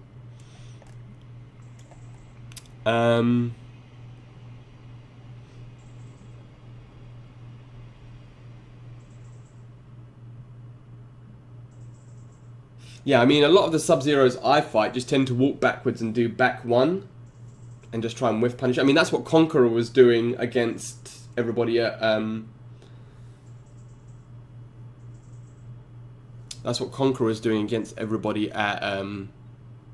BGS. He was just out footsying people. He wasn't going for those crazy unpunishable mix-ups. He just played really good fundamentals. Cassie's had a rise and fall, hasn't she? At one point considered to be the best character in the game. Nerfs to that Shadow Kick, making it flawless blockable, has definitely impacted how she's considered. I mean, Sonic Fox came out and executed her personally, right? He was like, nope, she's not viable anymore. Off with her head! And ever since then, she's only been... People only pick her against me to try and counter-pick me. That's about it, really, against my Nightwolf. But... yeah, Cassie's a weird one. 2 Digital Soldier obviously was considered the best variation at one point for her. Yasqueen is also very good, I would say, because of the reversal and the unbreakable damage. Her third variation is not very good, I would say. I haven't seen anything with it yet that would make me think that it's good. But yeah, I would say two fairly decent variations and one not very good variation. Movement options, she's quite fast. She's got that like Shadow Kick normal.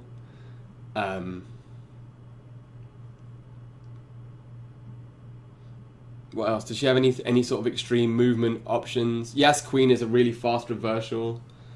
Yeah, low profile stuff with the well, she doesn't trade with Nightwolf.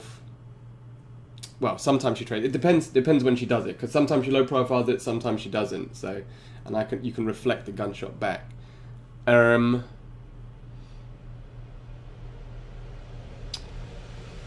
Damage is okay. I mean, like I said, in Yasquini you can make it unbreakable, which is always, you know, upwards of 25% unbreakable damage, which is good. Digital Soldier does fairly good damage, always ends in a restand as well, so that's really good, just having that mix-up potential. Crushing Blow requirements. I mean, she doesn't have great Crushing Blows, really, does she? She's got the counter hit Crushing Blow, the low gunshot if you're blocking high, but it's not massive. Massive. She doesn't have really good Crushing Blows.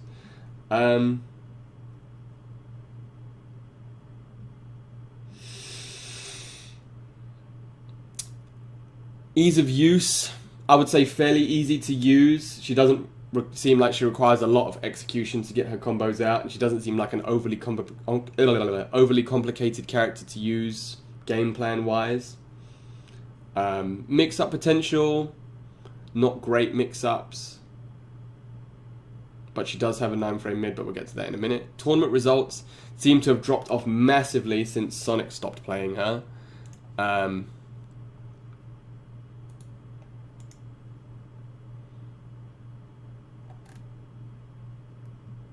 Dr. Gross still uses her. I mean, a lot of people still use her. Samij was using her on the weekend. Sonic Fox used her. Orp still uses her. Yeah, that's true.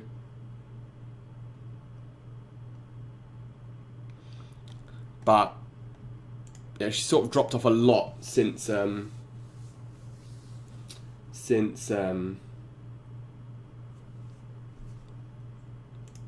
she got nerfed. She didn't even get nerfed that much. They made forward 4 recover. It's still 9 frames, but they made it recover slower, and they took away making her auto shimmy safe. It's -8 now. Well, it's always -8, but you could always do it into Shadow Kick. I mean, people do it into Shadow Kick on block anyway because it's online, but yeah, tournament results seem to have died off a little bit. Normals, I think her normals are still really good. As I said, they made her 9-frame mid a little bit slower now in terms of recovery, but obviously she still has a 9-frame mid. She's got a lot of good range on her normals. Her standing 1 anti-air is really good. Oh yeah, she lost 50 HP. Yeah, that's a very good point as well, Ray Rune. Yeah, that's a very good point. She did lose life. Her strings are fairly decent. A lot of them are highs, so you can punish that if you get the read. Wake up options, up 3 is okay. Up 2 I don't think I ever see. And her Fatal Blow is considered to be one of the worst in the game. Yeah, definitely. I would say that she's A+. I agree with Cecil. I think A+ now. I mean, she's still a really good character, but she doesn't have the dirt that the top characters seem to have these days that make them top tier. I agree with Cecil. I don't think. I mean, she is still really good, but hey, easy Wintality. How you doing, my man? You good? Nah, she's not. She's not A. She's better than these guys. She's got a 9. The fact that her 9-frame mid is so practical makes her, is such a viable tool, and she's still really good at zoning in Digital Soldier. If you don't have a way around that, that's really hard to deal with. She's got good staggers. As I said, unbreakable damage. She's got the restand. That's cool, man. Thanks for popping in, bro. I always appreciate the support. Thank you. But yeah, I would say A+. I'm putting her as A+. I don't know where she would go, really, to be honest with you, A+. But she seems to have all but dropped off these days. Jordan smokes people with her, but then Jordan smokes people with Xiao, so... I'll put her here for now, unless I get some sort of revelation. Does that seem okay with everyone?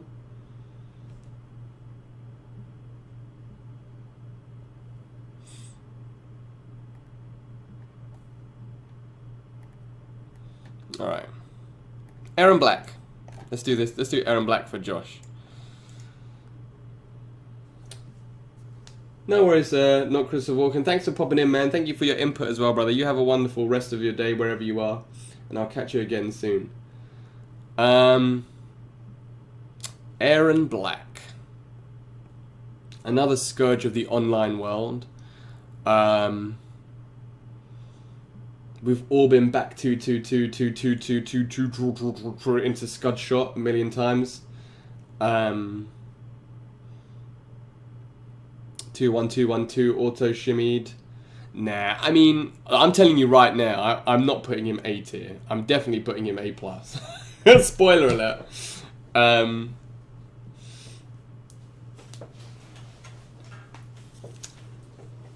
Yeah, not by Josh, yeah, with his barking irons. He definitely got screwed in that third variation, the third variation stakes, because his best move is... one of the only two strings anybody uses with him now becomes unsafe. So, you know, that's a massive blow. So I would say Barking Irons is good. I mean, Josh has beaten me enough times for me to respect that variation. So I think he's got two good variations. Obviously, the third variation is trash. Obviously, he's got the drop kick, covers the screen quite quickly. He's got the slide, which covers the screen quite quickly. All of his strings move him forward a lot. Yeah, I agree. I love his design. Dude, I love Westerns. In terms of character design, anybody that's seen him has said, oh, well, that's your main character, right? And I'm like, no, I can't play him.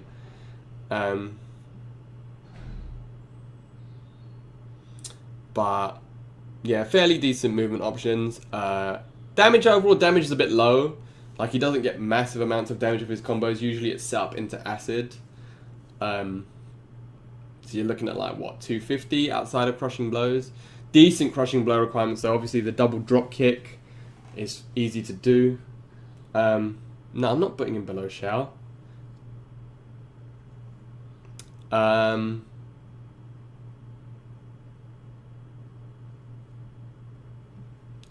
Crushing blows, I think, is good.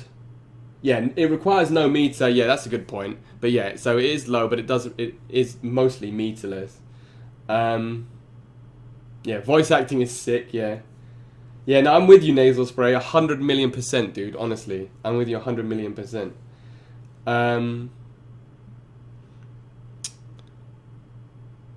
Ease of use, I would say fairly easy to use. He doesn't require any execution as far as I can tell. You know, how many times have you guys lost online to back 2-2-2 into whatever? You know, he's not a massively easy character he's not a massively difficult character to get into. His game plan's pretty straightforward as well. He's not a difficult character to execute. Mix-up potential is high. Obviously, you got the overhead low. I mean, I feel like that slide is super reactable to offline. I mean, I feel like I react to it online all the time, and then the ping doesn't listen to me. But that slide is super reactable to offline.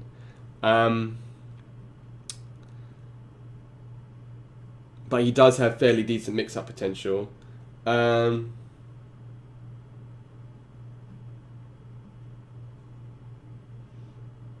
Yeah, online it's tough. Offline, maybe then, seeing as this is an offline tier list, maybe we would say offline, not great mix. Yeah, offline, not great mix, because you can slide. The slide is completely reactable to. Tournament results, we haven't since the minor buff. I mean, it's a 50-50, right? But it's not a 50-50 like Sub-Zero's is. You know, it's much more reactable, especially the slide. Tournament results outside of Hayate, we haven't seen many.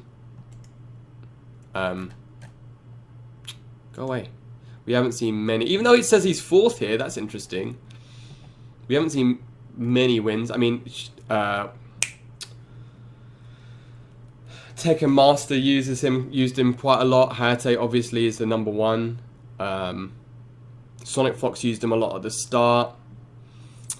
I guess recently he hasn't had a lot of usage. Oh yeah, Shark Teeth used him at UFA.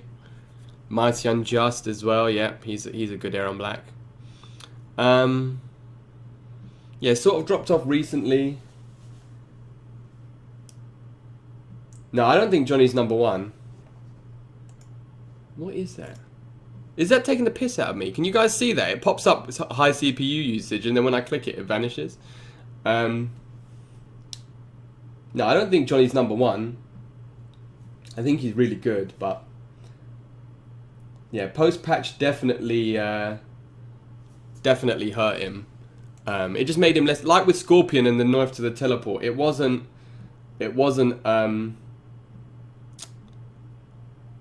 a massive nerf and didn't affect a lot of the way that good Scorpions played him, but all the rubbish Scorpions found they couldn't rely on the teleport as brain dead as they could. And it's the same thing with Aaron Black now. Normals, I mean, they're fairly decent. Back 2 is a really good mid. His low pokes are amongst the best in the game. 6 frame down 1, down 3 and down 4 and sweep are all really, really, really good. The drop kick is really, really good. 2-1 is an excellent auto shimmy.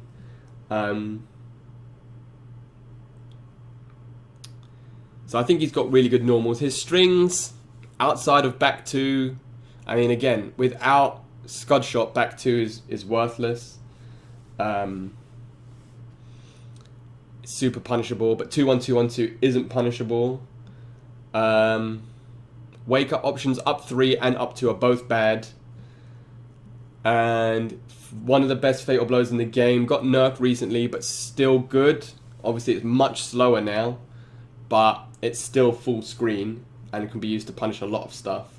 So, I mean, any full screen fatal blow is scary, right? But it is a high, so if you bait it out, which I tend to do, then you can get super punishes. I would say he's still A+ though. I think low A+, honestly. I just think his game plan, his jumping is not good. I would say A+. I just don't think he's just, again, his the ease of use for playing him is so, like, the return on investment. Obviously, there's really, really good, like, there's good Aaron Blacks like Josh, like the top level, like Pulse on the weekend was sick. I don't know if you guys saw Pulse beat Rewind with Aaron Black. Just a really, really, really patient. Yeah, it is 18 frames. Yeah, really patient Aaron Black. I mean, yeah, Johnny's S now. Yeah, I'll get to that in a second. I'm just doing my Aaron Black roundup. But yeah, I think the ease of use to play him. Every now and again, Nace comes in with the prison shanks. Pulse just played a really, really patient, like, counter pokey Aaron Black, and it was really clean. I really enjoyed it. Yeah, I think you can turtle, but you can turtle with him though. Dude, I'm doing this with you guys. If you guys think this is mad, then give me some input, bro. You know? This is a discussion. This isn't just me saying X, Y, or Z. I'm saying I think this, and then I'm getting feedback, and then we're doing it together. This is a community effort. Sorry, just checking my thing.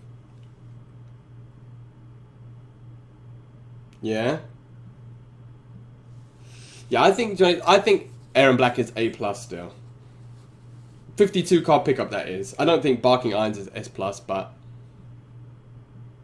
no, because I didn't want Collector here, and I said that I listened to you guys. Here, wasn't going to put Shao Kahn here. I listened to you guys.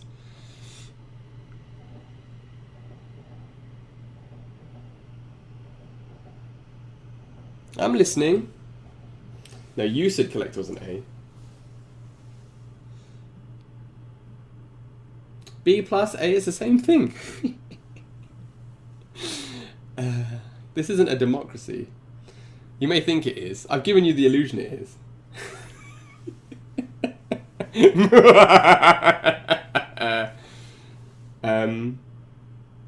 Stop sending people to hashtag boycott gym.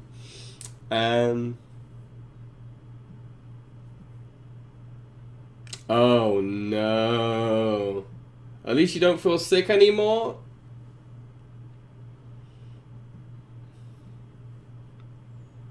I mean, where would you guys put Erron Black? A. You think he's an A? Where would you put Erron Black, Nace? High A. I think he's just too easy to use to be an A.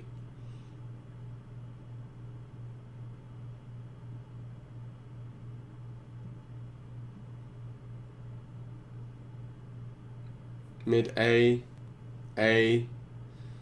Alright. Mid A. Alright, I'm happy to put him in A. I'm happy to put him in A. I won't put him mid, so I think he's still really good. But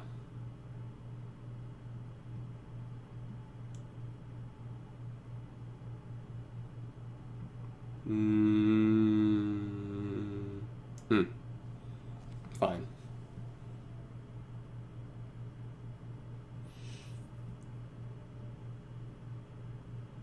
Oh, at least you're home now. Alright, see? Look, I'm listening. High A, that's fine. I can dig high A.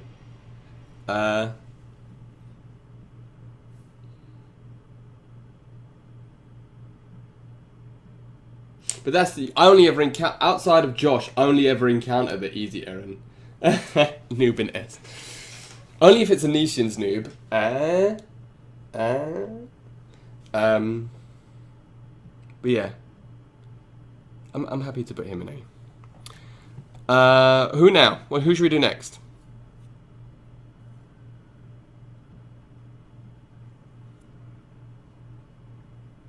Let's check and see if this is done. Cool. Show you guys the inner workings of the sodium gym machine.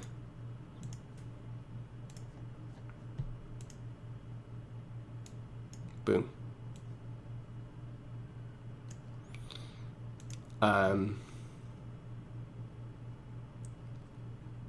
Cetrion. I will do Cetrion. Cetrion is... Cetrion's an interesting character. I know I've said that a lot today, but...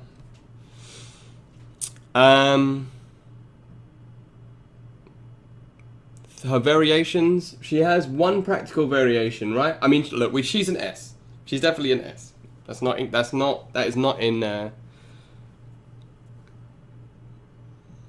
is not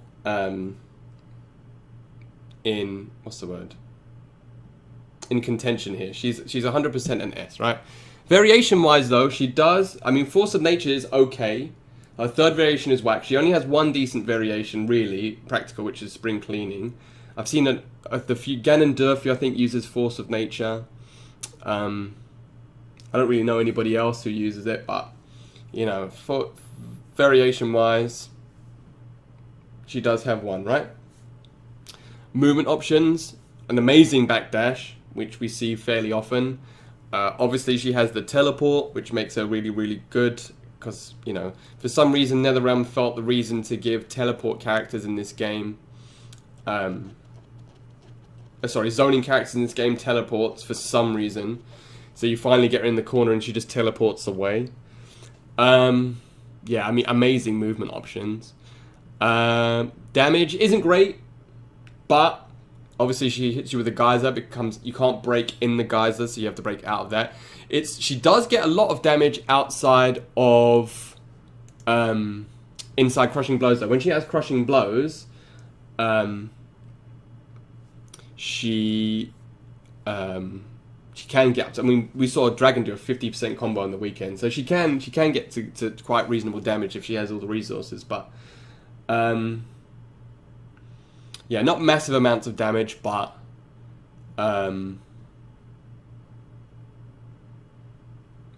fairly decent considering. Crushing blow requirements, easy to do. You know, she's got a counter hit. The rock in the air is quite straightforward. The barrier breaking a projectile is quite straightforward. The counter hit string, you know, it's good as a punish, like all counter hit strings are. Ease of use, you could argue, to play really, really well requires a lot of, you know, like, how many dragons are there? One, right? So,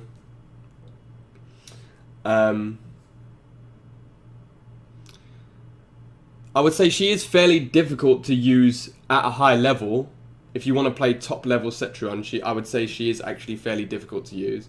However, at, you know, intermediate, etc., even just like below top 8 tournament, you can just sit back full screen. If your character has to hold that shit, then, you know, she has to hold it.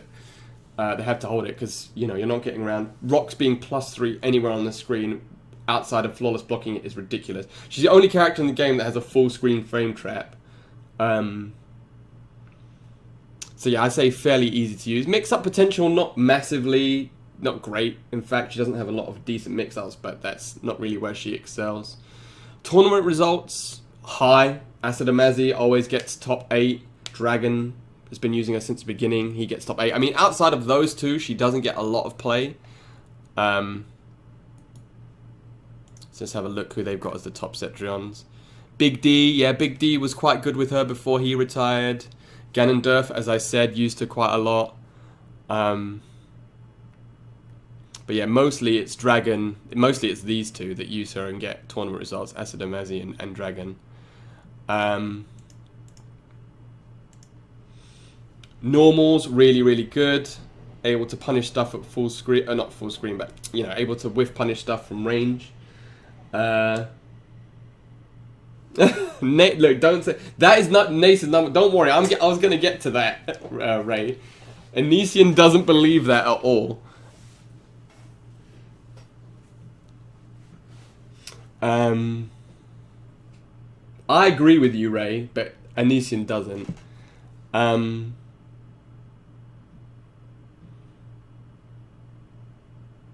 But yeah, really good long-range normals. Her stagger game is deceptively good, considering that she's supposed to be a zoning character. Obviously, a lot of down 1 into barriers and stuff. You don't really see a lot of her strings a lot of the time because, you know, she's not really getting rushed down. But, you know, she's got a low overhead string which can catch people out. It's not safe, but, you know, as I said, it does catch people out if people aren't anticipating it. Her down buttons are really good. Down 3, down 4, both really good. Yeah, the range on her normal characters, the range on her normal attacks are pretty high, and her strings are fairly decent as well, especially if you don't know how to block them.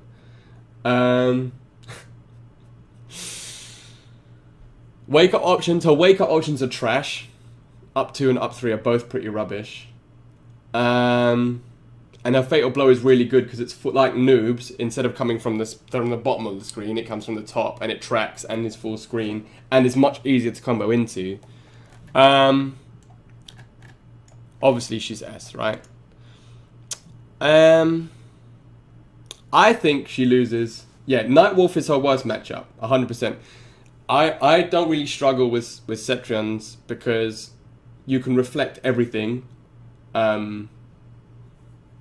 And Lightning Arrow especially completely smokes her when it comes to projectile trades. Is she the best character in the game? Now this is the contentious issue that a lot of people are having. Like, there's no dispute, she's definitely top 3. Right? There's literally no dispute. No.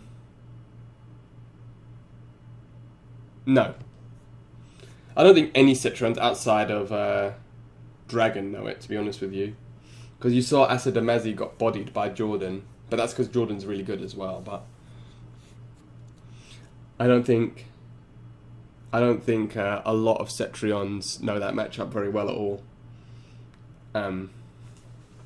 No, I don't think. I think she's top 3. I think she's top 3. To be honest with you, I struggle a bit with who I think the top 5 is at the moment, but I think she's amongst them. Well, obviously she's amongst them, but I think her reversals aren't great. Like, if you're really close in her face, she doesn't really have a way to get her off you. But, I mean, her zoning, if you're in her face, then she's probably done something wrong. The only time that I ever see Cetrions go in is people like Dragon, who play her really, really, really well. And then they mix it up, so they'll be going far away. And then when they think you're... What, down one into barrier? Or down button into barrier? That's not a good button. That's a gimmick. And barrier's not safe as well, but people are always scared about it being amplified. I mean, yeah, her up-close stagger game is, like I said, for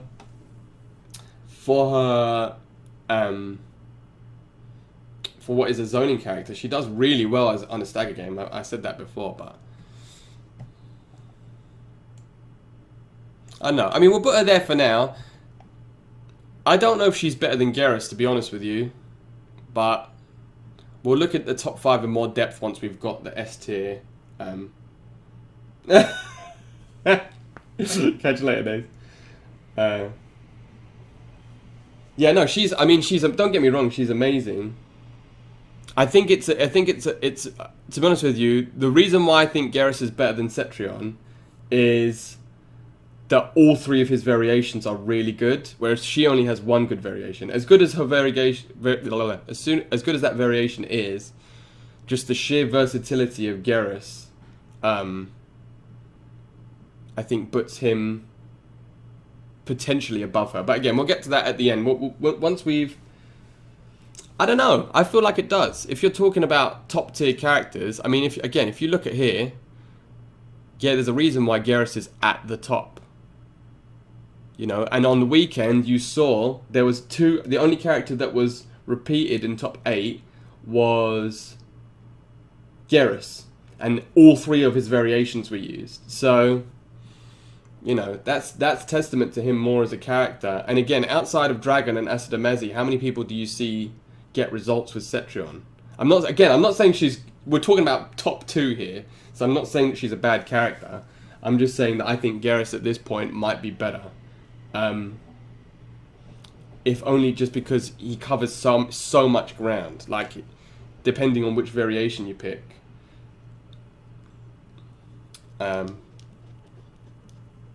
I think arguably Geras is the best character in the game right now, to be honest with you. But,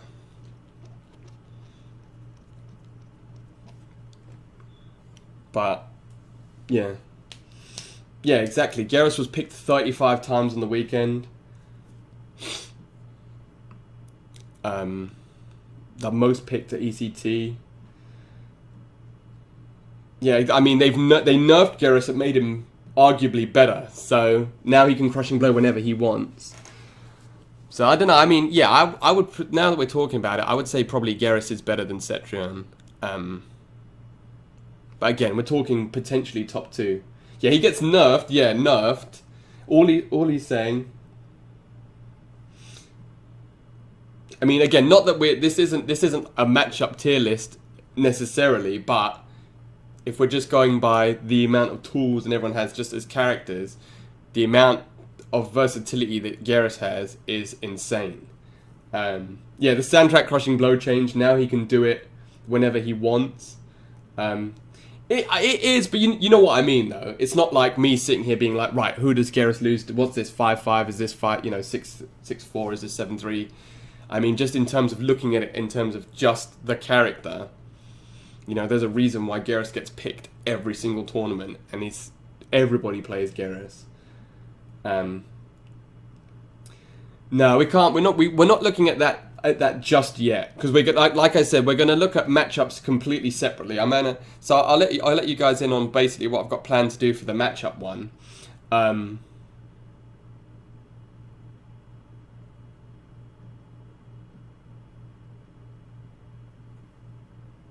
Yeah, but that's not like a direct matchup thing. This is what we're going to say. What I want to do is, for matchups, I want to talk to somebody who's played those characters a lot and do a proper matchup tier list for every character in the game. So like for Noob, I want to talk to Nace and have him come in the stream, and we can actually go through each matchup individually and say, right, how does this play out? How does this play out? How does this play out? I can get you for Kotal, and I can say, how does this play out? How does this play out? How does this play out?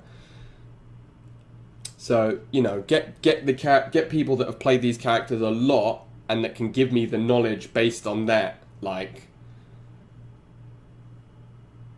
to that level. So I want to do really detailed matchup ones. I don't want to just talk about, I mean, again, we can talk about it a little bit now, but yeah, so this is just with matchups considered in quotation marks, but mostly we're just looking at like this is the criteria for this. So you can say tournament results technically is matchups because you're talking about who beats who, but yeah, Toxin. I mean, Toxin is the one to talk. I don't know if I can get Toxin to come on my stream, but Nace is a super good noob as well. So I'm happy to listen to his opinion in that regard, or whoever, you know.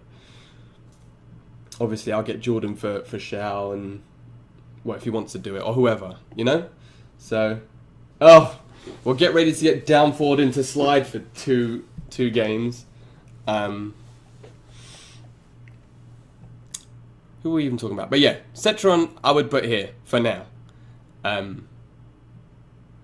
For better or worse, I would say that she's the second best character for now, before we go the rest of the characters. Who's next? Who should we do?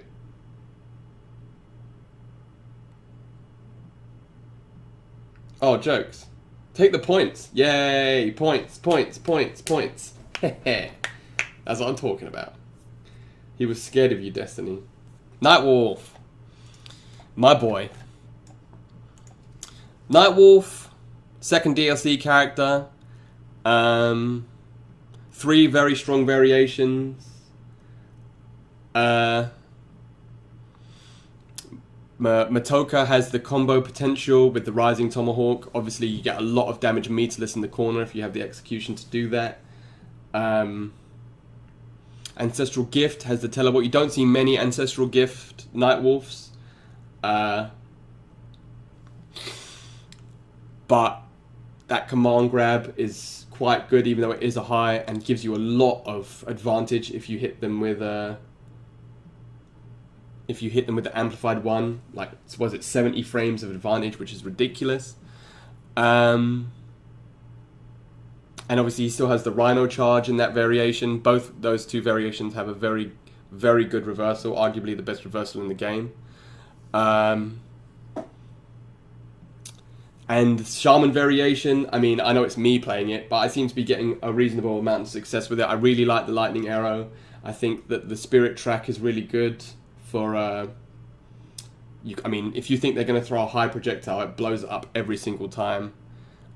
All the variations have the Reflect. So, you know... Really, really, really useful tool.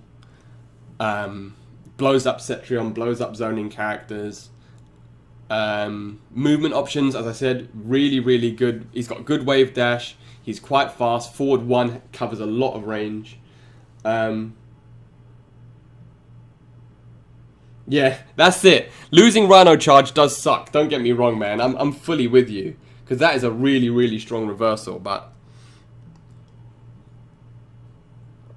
the more I play Shaman, the more I can see how decent it is.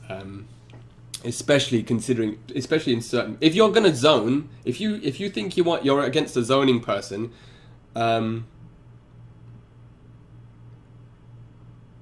Shaman blows that up the hardest, I would say, because Lightning Arrow beats pretty much everything apart from Ice Ball. So, Yeah, really, really strong zoning tool.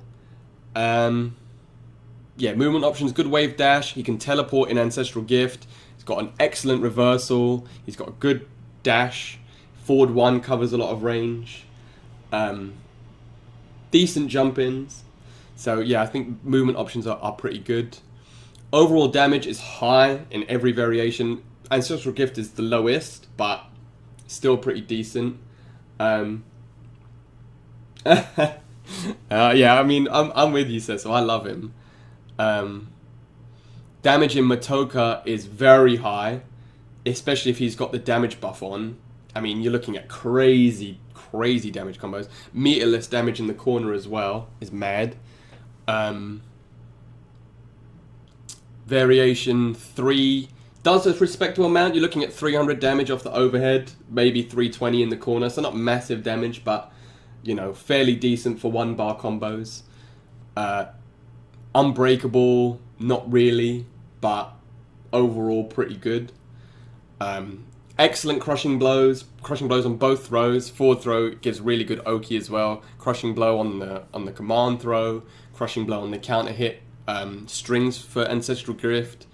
Crushing blow on the charge if they think you're going to press a button afterwards with the axe.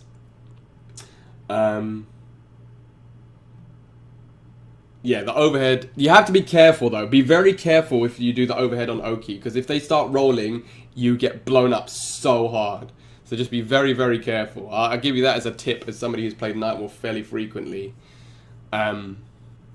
Ease of use, I would say fairly easy to use, to be honest with you.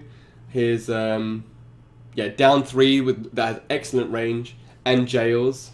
So that's probably my favorite button.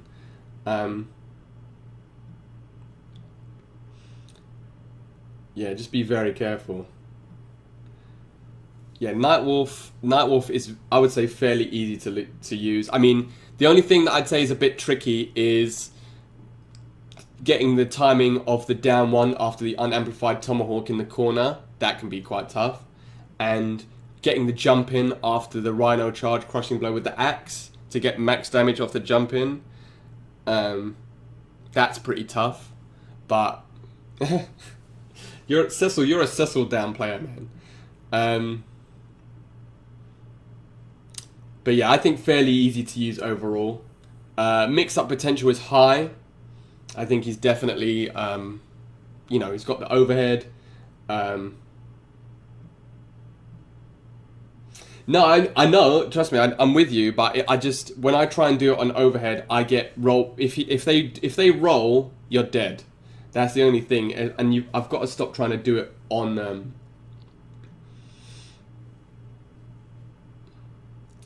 If they get up, then you can do it. But to do it actually as they're waking up sometimes is a bit tough.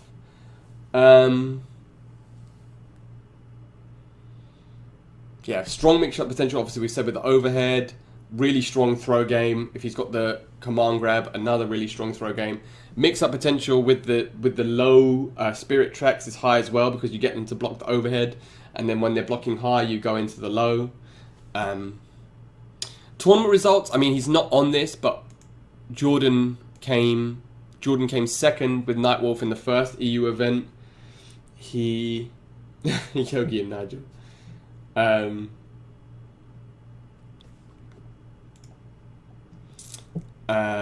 Then he actually won the EU West or whatever it was qualifier with Nightwolf.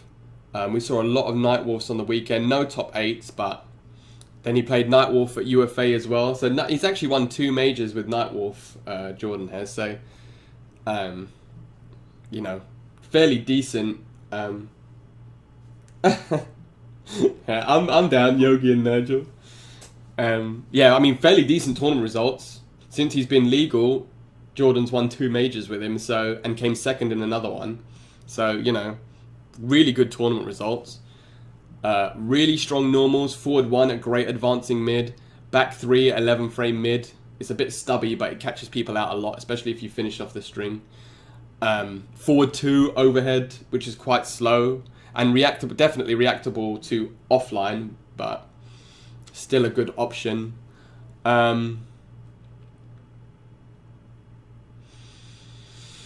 strings, he only has one string with a gap, but the rest are punishable. Like forward, if you were to finish off forward 2 1 2, the other way, not forward 2 1 4, then forward 2 1 4 is safe, but the other ender is unsafe. Forward 1 2 1 2 is unsafe. Back 1 3 2 has a gap. 1 1 2 has a gap. So he does have some gaps, but that's where the mix-ups are coming, especially as Shaman. So if you're going to do 1 1, if they think you're going to do 1 1 2, and they block it high, that's where you do 1 1 roll, right? So that's why I like the Shaman variation, because it makes his strings that have gaps seem a bit more. It makes them a bit scarier, and he has arguably the best auto shimmy in the game. 1 1 1 is a really, really, really strong auto shimmy that's safe as well on block. Actually, minus on here, but safe on block, and it catches people out all the time. It's absolutely terrifying.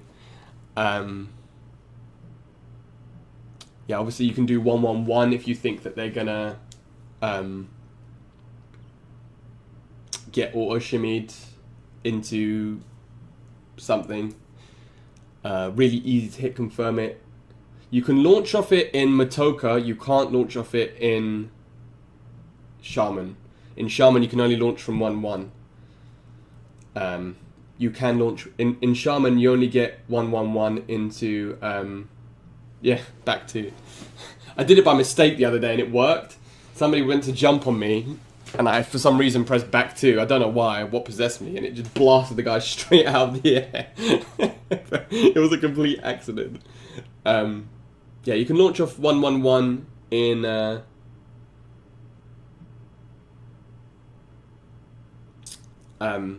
Matoka, but not in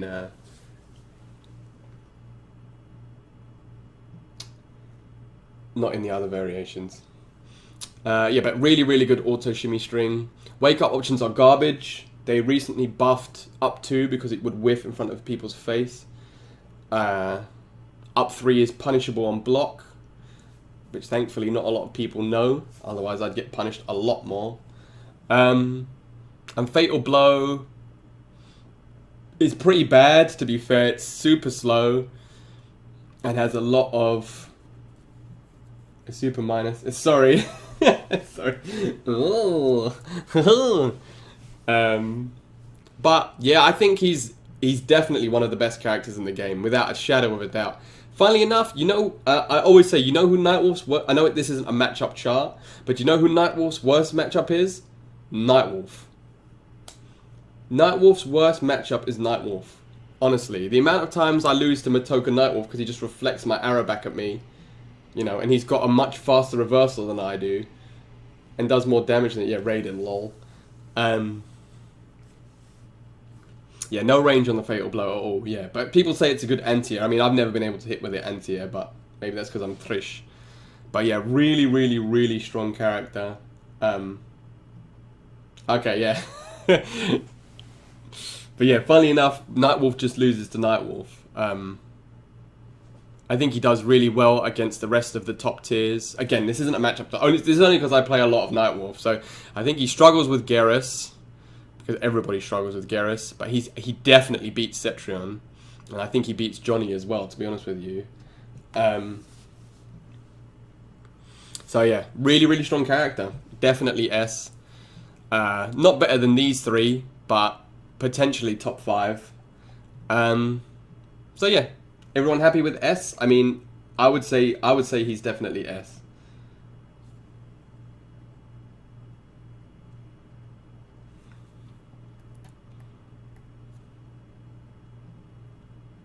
Going once? Going twice?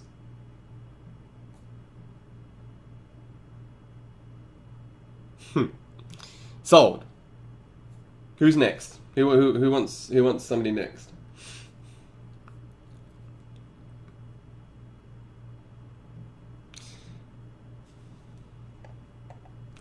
You guys are gonna freak out when I put who I think is top 5. That should be the Jade. All right, cool. We'll do Jade and then we'll do Jax.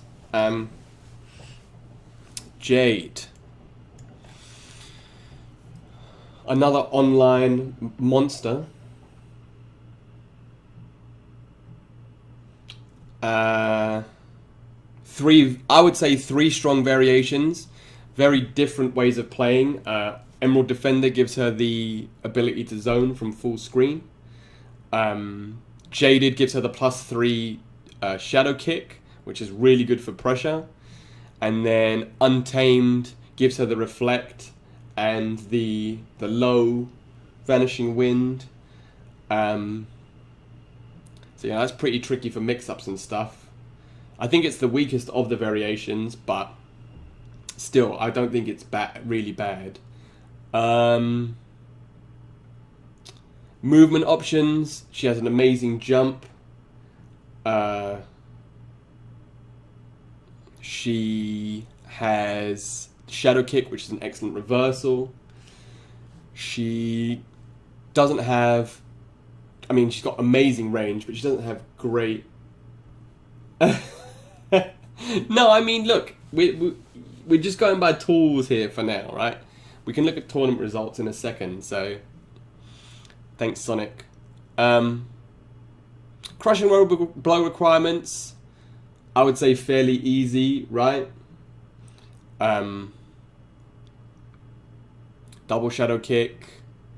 If you get hit by the low part of that string, that's a good crushing blow. She doesn't have tons of crushing blows, to be fair. Well, it's a toss-up, isn't it? They're both, I would say, arguably the 2 best in the game, and then Baraka's are the 3 best. Yeah, her down 2 has given everybody in this chat nightmares, I'm sure. I still hear it in my sleep. But then again, there's nothing better, especially as a Nightwolf, if you hit with a down 3 and you go for a 1-1 and you know that they've just mashed down 2 and you hear the shwee, like it's not the full sound effect, but at the beginning, the bit the shwee as you crush it and you're like, ah!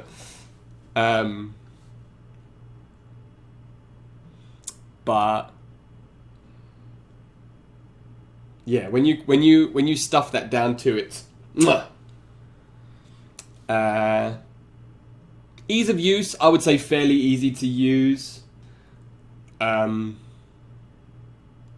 not massive damaging combos because she doesn't do a lot of damage anyway. And she does fairly decent damage if you hit with if you can hit those mid-screen Shadow Kick ones. She gets about 300, but not massive damage combos. But yeah, easy to use. I would say fairly easy to use, especially Emerald Defender if you just play that sort of jump back zoning game.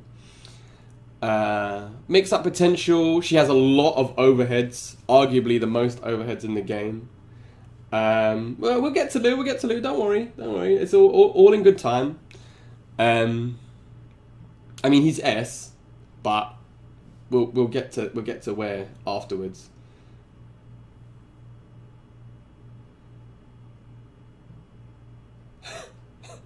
I want you to record that for me, Cecil, so I can see it.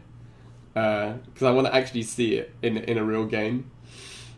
Buluk.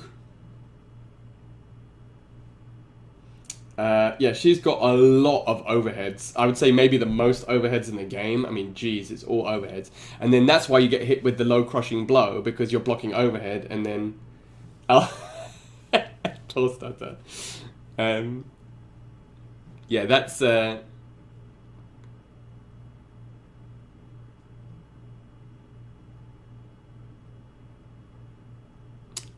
She has a quite a high mix-up potential. As you said, yeah, fatal blows and overhead, so that gets me 90% of the time. I'm getting a little bit better at blocking it these days, but...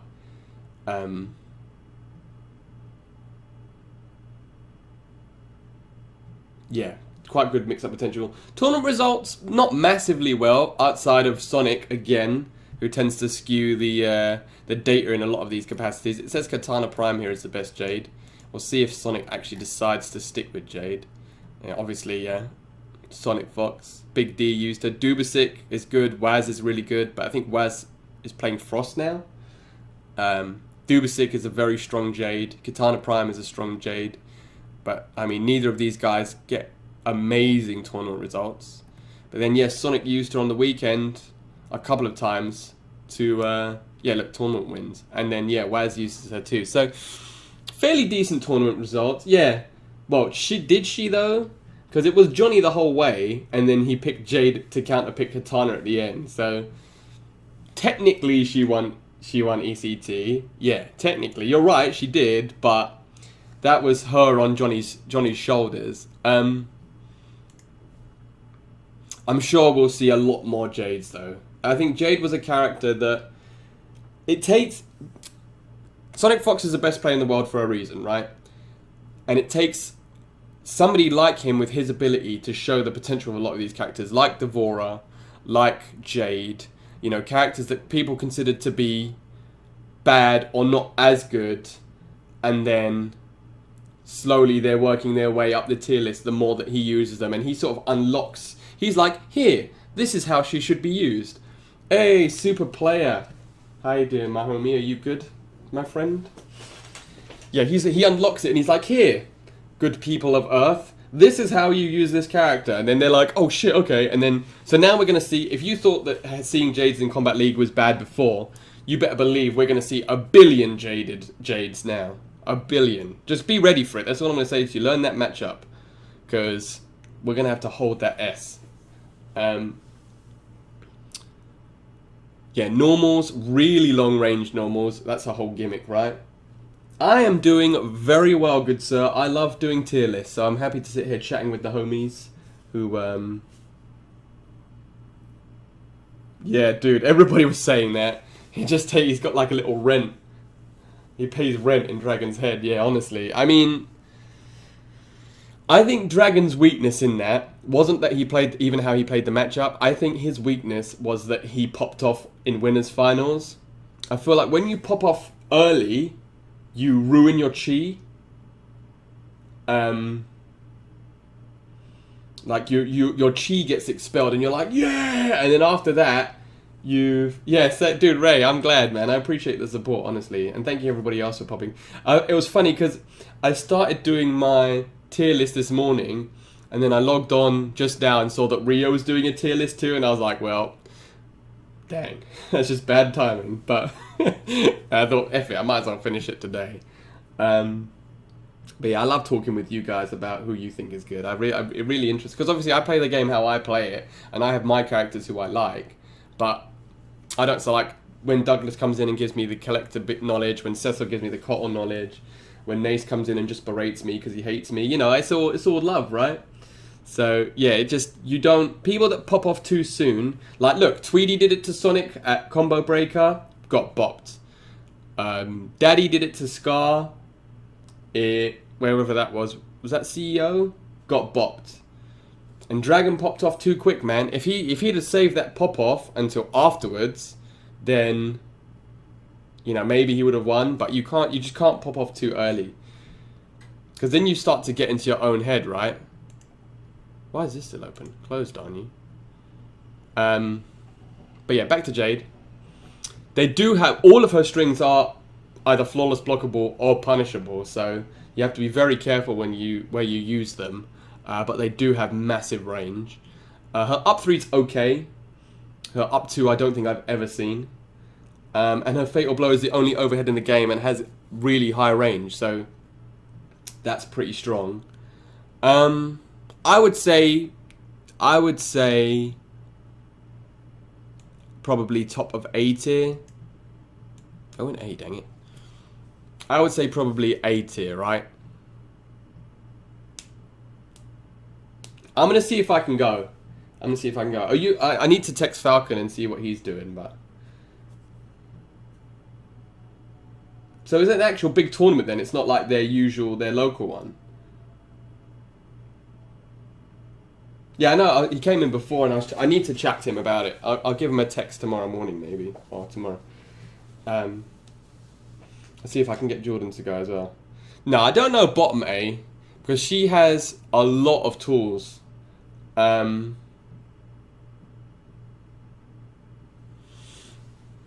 And Jaded, I think people are going to start to really fear Jaded. Oh, cool, okay. Well, maybe we can try and organise like a big trip down then.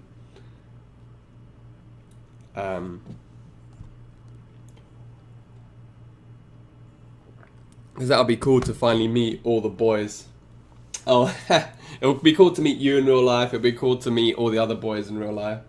Obviously, I hang out with Jordan fairly frequently, but I've never met Falcon in real life and those guys, so that'd be cool. And see Mustard and those boys again. I think high A, honestly. I don't think she's bottom of A. I think she has too many tours. I think we're really going to start seeing some scary stuff with those Jaded run cancels. I mean, the fact that the pole vault variation is safe, the shadow kick is +3. If she hits you with those glaives, I mean, you can duck the second glaive and punish, which is good. But if she hits you with the glaives, that's where the mix-up starts again. So she's super plus. Yeah, I would say A. Does anybody high A? Anybody like really disagree with that? Nasal saying bottom A. Anybody else think that she should be higher or lower? I don't think she's quite A plus. Dude, you've already beaten me with your Jade. You took my points. Well, leave me alone. A? We happy with A then? Liu Kang. Liu Kang is S. We're going to do Jax and then we're going to do Liu Kang just for Kian. Alright, so we'll leave Jade there. Jax. Jax, variation-wise, I would say really one good variation, right? Not... I mean, Grin and Barrett is fine. You get people like Siachi who's really good with Grin and Barrett. Obviously it has much better combo potential, but the way that he is designed as a character, I feel like Hunker Down really is his only competitive variation. Ringer, I think some people have... I've just put him in. I've just put him here now while we discuss him. Not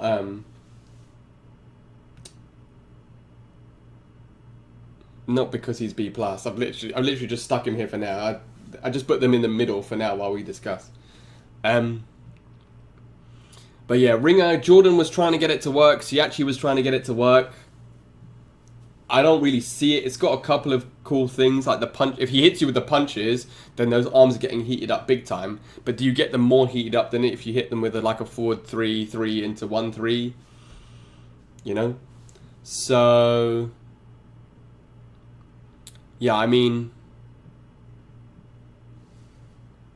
Hunker Down, I would say, mainly is his best variation. But, I mean, they're not bad. Ringer and Grin and Barrett aren't bad by any stretch of the imagination, but they're not as good as Hunker Down. So you could say he has 3 good variations, but yeah, exactly. It's the best, yeah, that's my point. He does have 3 good variations, but I don't see why you would play the other 2 when Hunker Down is, I would say, his best.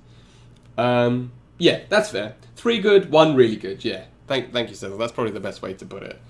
Movement options, outside of back forward 2, he tends to struggle. His wave dash is pretty good. But he's sort of like Baraka. He sort of struggles in similar sorts of matchups to Baraka in the sense that, you know, he has to get in. Like Siachi versus my Nightwolf, I've got quite a good rating against him because, you know, he really struggles against the lightning arrow because outside of jumping, there's no real way around it, and Nightwolf can reflect the thumper and the other projectiles. So, tends to struggle, I would say, movement-wise, outside of wave dashing. Hold on 1 second, I'm going to sneeze. No? False alarm? Okay, false alarm. Crushing blows. Really, really strong crushing blows. Obviously, if fully heated hand, crushing blow on the throw and on the 1-3 at the end of the string. The crushing blow on the quad grab has been nerfed. So that's much harder to do now. But he still has that if you can get it. Back 2 fully charged. So he's got a lot of good crushing blows. Ease of use, I would say fairly easy to use.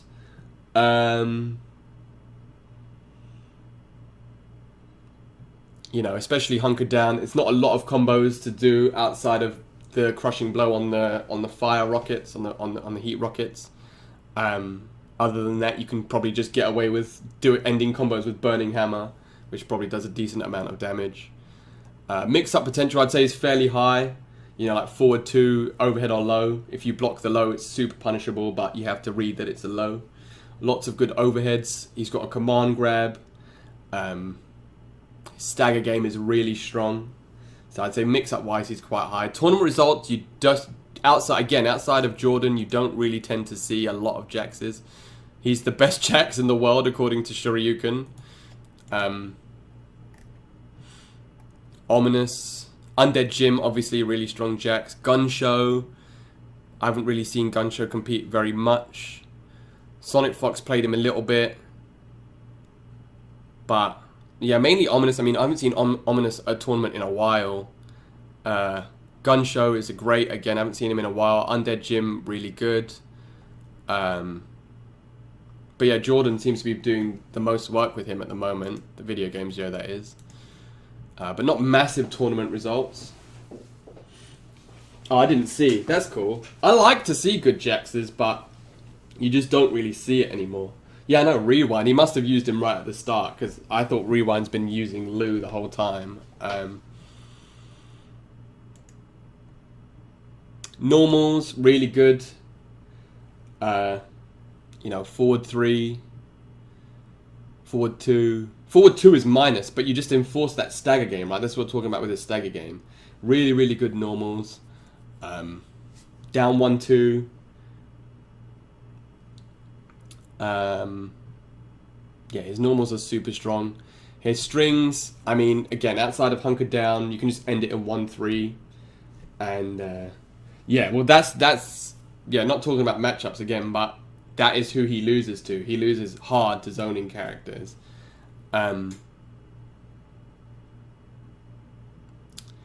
Lots of flawless block. Flawless block gaps on the overhead. You can, if a good player senses that, they're going to flawless block punish you every time. Other than that, not many gaps. Wake up options. Up 3 is pretty good. Up 2 is only really good if you read like a hop or a jump on. Even then, if the jump is if they jump late, it's not going to hit them. So his up 2 is a bit trash. His up 3 is pretty good. And the best fatal blow in the game, even though they've made it a high now, 11 frame full screen fatal blow is absolutely mental. So if they see you as soon as you take your hand off block, they pull the trigger and that's it. They got you. But I would say, yeah, I agree with Cecil. I would put him right here. I think he's A+. His variations, again, outside of hunkered down, aren't great. Well, they're good, but they're not as good as hunkered down. He does lose to Baraka, I would say. They play very similar sorts of games, but Baraka has a much better projectile that's much more consistent. He does much more damage than Jax.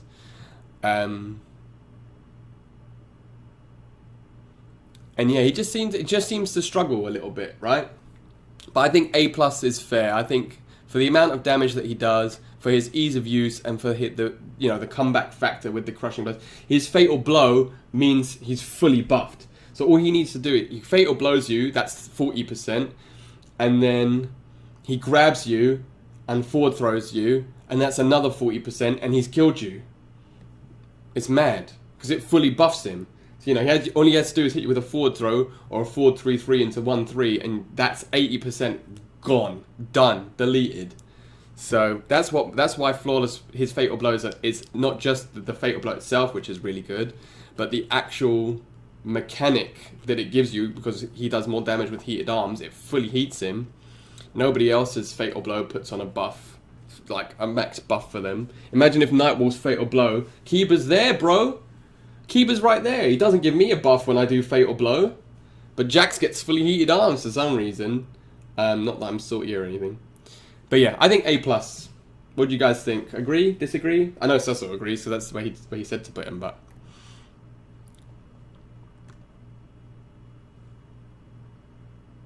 Yeah, imagine, right?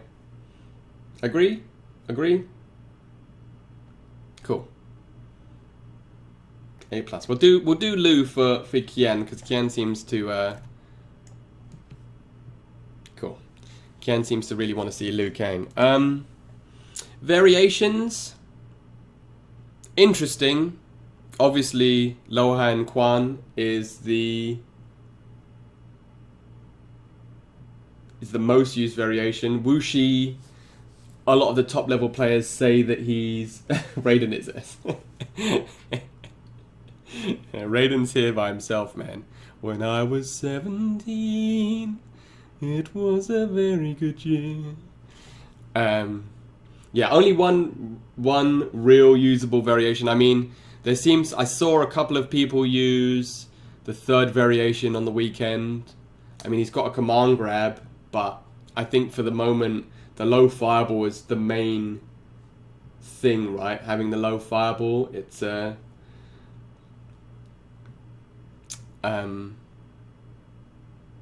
makes for the forward 4-string. Yeah, Kotal's got Raiden on his. Make sure Radiant's getting his medicine.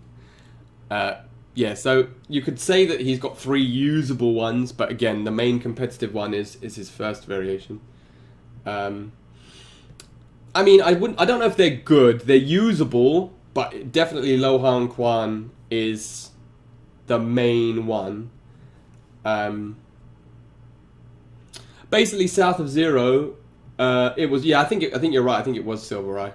Basically, Zero, we just said that I don't think Collector's B+, but the chat said that he's got really good normals, strong stagger game, strong anti-air game. He's got a lot of good unbreakable damage. Yeah, they said A, but I said B+. Well, I said B, so as a compromise, I put him at B+.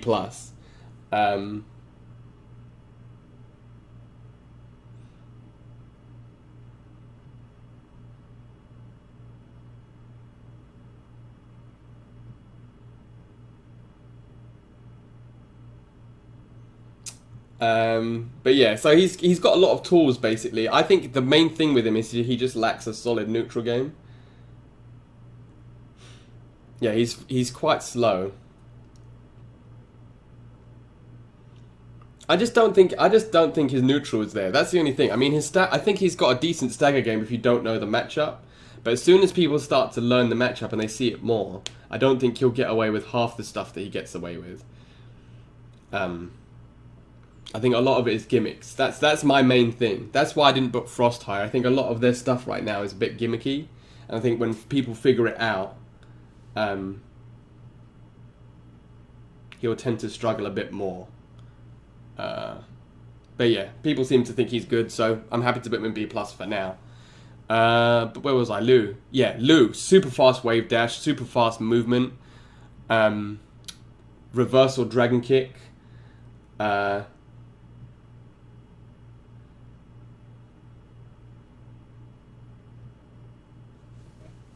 Yeah, but Lu's staggers are more of his auto shimmies. Nobody really gets auto shimmied by Collector's forward 1. It's more the fact that it's a low and it opens people up.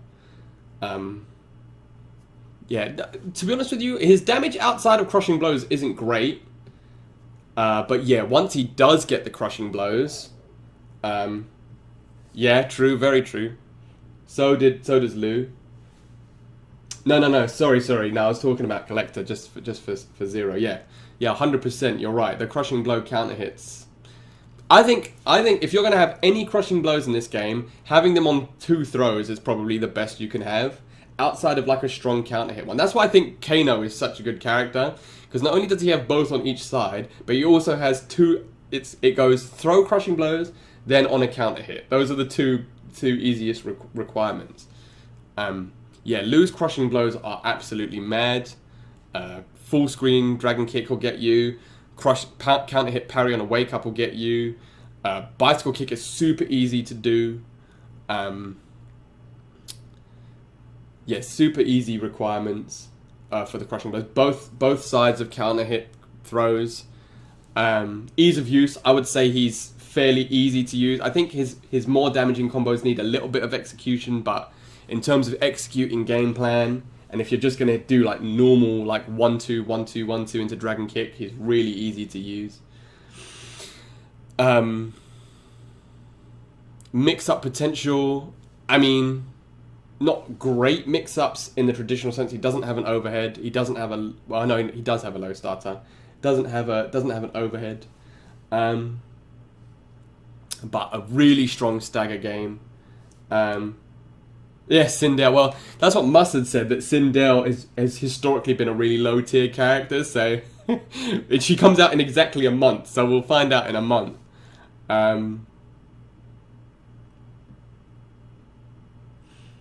Yeah, very easy to use character. Strong mix-up potential in terms of the stagger game, because, you know, you have to hold it, and then, you know, you get down one out of nowhere, or you suddenly realize he's plus and he's blowing you up. Tournament results, very strong tournament results character. Ninja Killer's won a major, Rewind's won a major. Ninja Killer's sick as well, so he always gets top 8. But if we look, Ninja Killer, Rewind, Silver Eye, very strong. RZA as well, very strong. Liu Kang, so, you know, we're starting to see a lot more Liu Kangs in top 8s. Yeah, he's got another 9-frame mid, yeah, back one. People forget that he had 2 9-frame mids. Because, you know, why the hell not? So, tournament results, he's always getting top 8. He's won the majors. He's got the pedigree. Normals, Forward 4 has been nerfed, is 11 frames now.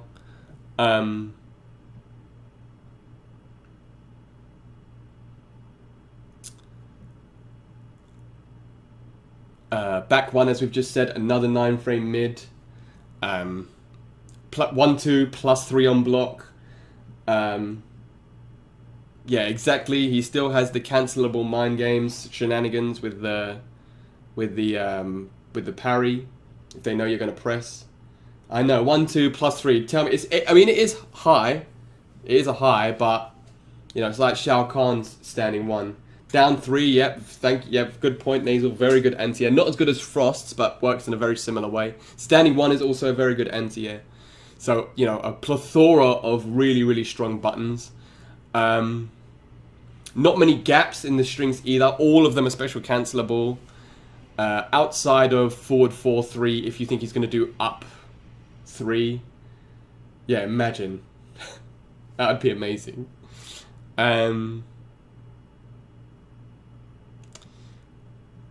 Yeah, not a lot of gaps, and where he does have gaps, he can close them by special cancelling into the low fireball or the parry. Wake up, his up 2 is not great, his up 3 is pretty decent. It's got a fairly decent range. And his fatal blow is pretty quick. So yeah, I would say he's probably there. Just a really, really strong character. I mean, who is it that just said? Yeah, South of Zero just said forward 4, Bruce Leroy. Yeah, that's exactly the point. Is now he's not as brain dead with forward 4 being a 9-frame. It still punishes you in exactly the same way, right? If you're mashing, it's still going to get you. It just means that he can't pressure with it as easily as he could beforehand. Yeah, Kotl A+. So Kotl being A+, Thane, is basically, he's got all the tools now, but I'm sort of like, I'm putting down a deposit on him being A+, if that makes sense, because we haven't quite seen it work in tournament and such yet, but with all the buffs he's received and the third variations, Buluk, I think it's safe to say that in the future we'll probably start seeing a lot more Kotls, but it's sort of like a down payment if that's the case. So A+ for now, you know, I'm saying it's A+ without seeing the results and stuff, just based exclusively on his abilities. But yeah, for now, I think A+. And I think S for top 3. Liu Kang is top 3. Cetrion is S tier because she's an extremely strong character, basically. Very, very strong zoning, teleport to get out of mix-ups, very strong stagger game for what is considered to be a zoning character. She only has one good variation, really, but that variation is super, super strong. You know, they nerfed the far teleport, but ultimately it's still really good. She can just oppress you, man. Full screen frame traps. I think the only area she's weak really is her reversals, and I do think she is weak to teleports. I know Anishin hates it when I say that, but if she wasn't weak to teleports, then you'd see them throw a lot more rocks and stuff against teleport characters. When I say teleports, I mean mostly Scorpion. You can do it with Raiden on reaction as well if you see her throwing rocks, but it's mostly the rocks that she's weak to, really, because you can't Fire Blast on reaction, and you can't Geyser on reaction, because Geyser is super active. But if you think they're going to throw rocks, it takes away one of her main weapons, because that's where she gets the frame traps from. But she is a really, really strong character. And by virtue of the barrier not being considered a projectile anymore, you can't reflect it. So, because that was changed, it was sort of buffed, if that makes sense. So before you could reflect her barrier, it would just disintegrate it, but now you can't. So she sort of, if anything, got buffed. Her long range teleport does cost a meter, but it's still not punishable, really, unless you're super on point like Jordan is. I think he punished it with Shao Kahn's shoulder once. But you have to be super ready for it, because if she does that close teleport, and you read it, and you think, oh, I'm going to do a long range teleport, then she down ones you into barrier. Yeah, no, she definitely shouldn't have a teleport. It's ridiculous. I agree with you completely, but the fact that she does have a teleport, you know, you just have to hold that shit, unfortunately. But yeah, Liu Kang, are we saying he's top 3? I think this is top 3, to be honest with you. I think Geras is the best character in the game, but top 3, are we happy with Liu Kang? 3rd, S tier? We just move on. We've only got a couple of characters left. No.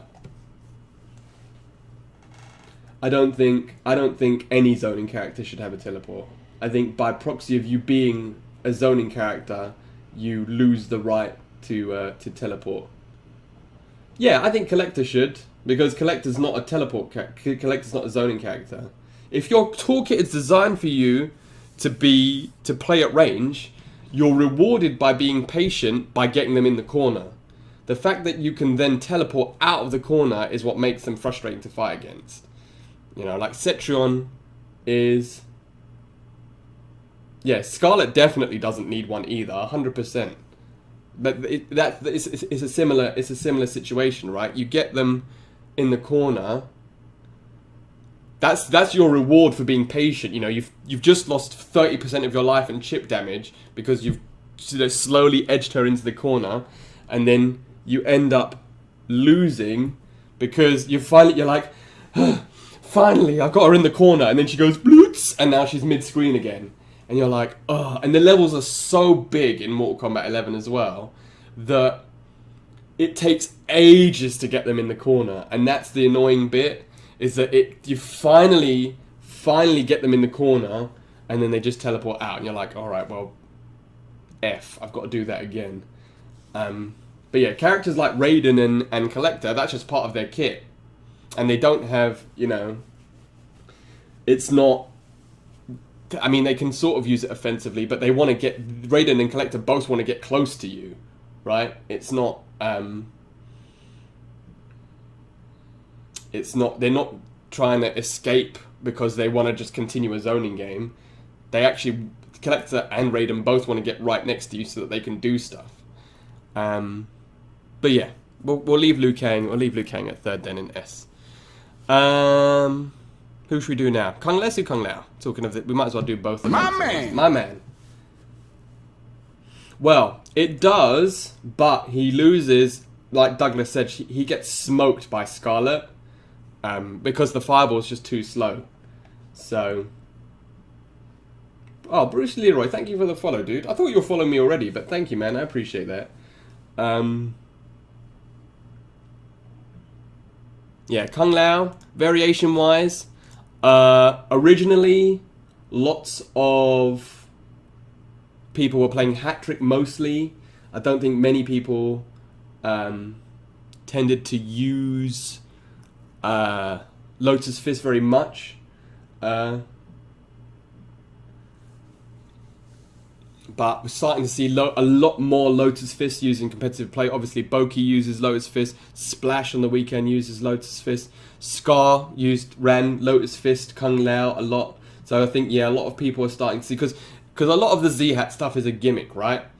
It's 40 frame startup, and they tend to do it in your face because they're terrified. It works exactly the same way as the Kotal Unblockable. They do it off of unsafe strings, and then you're like, you know you're right next to me. So as soon as you start getting the reads... I mean, obviously, Foxy's the best Kung Lao in the world, without a doubt. And he'll probably still play Z-Hat and still get success from it if he chooses to. But, yeah, I think Lotus Fist has started to come out as the preeminent Kung Lao variation. The third one is garbage. I can't remember what it's called. Great Kung Lao. Gimmicky... I mean, it's just something... Certain characters in this game, as I've said before, certain characters in this game tended to have certain moves that were in competitive, that were in casual, and they were like, please put this in competitive, and then people are like, alright, fine. Oh, have I gone? Oh no, I'm back. Yeah, Foxy said... I think Foxy said the other day in chat that he's focusing on Nightwolf now, so... I mean, Nightwolf and Shang... am I still here? Hello?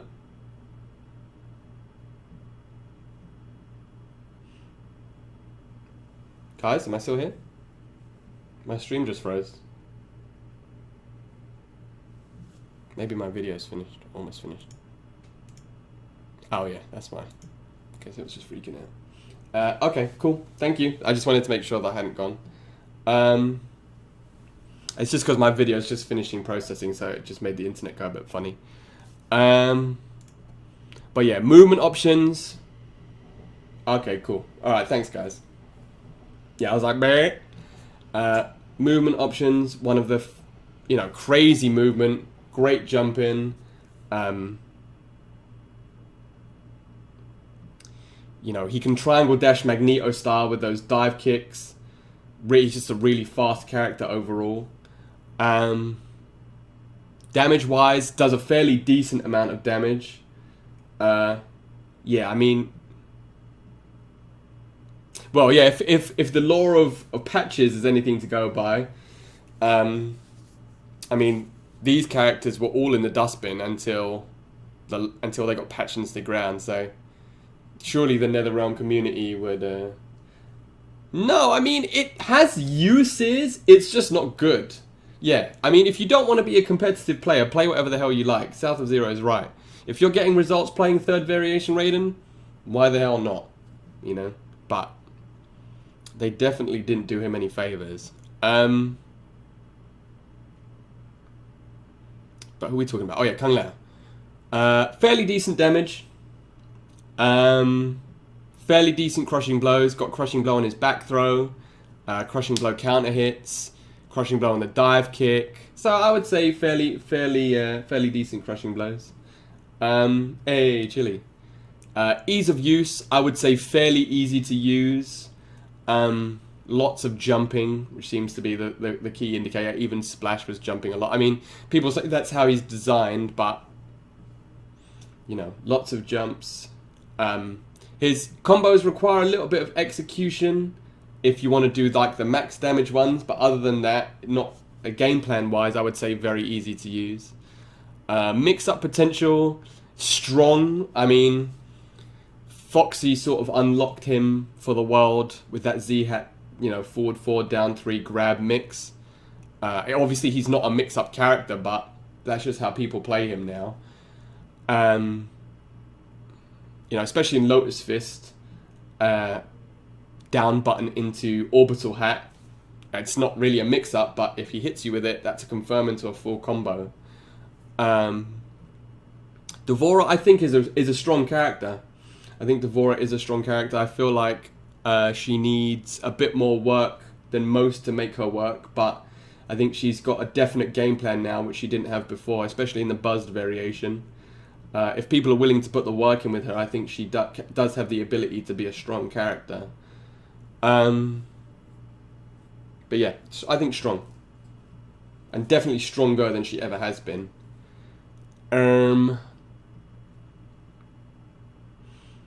Tournament results. We're starting to see a lot more Kung Lao's outside of... Unfortunately, Foxy has had sort of other things to deal with recently, so we haven't really seen a lot of Foxy play, which is a shame, because he's one of my favourite players.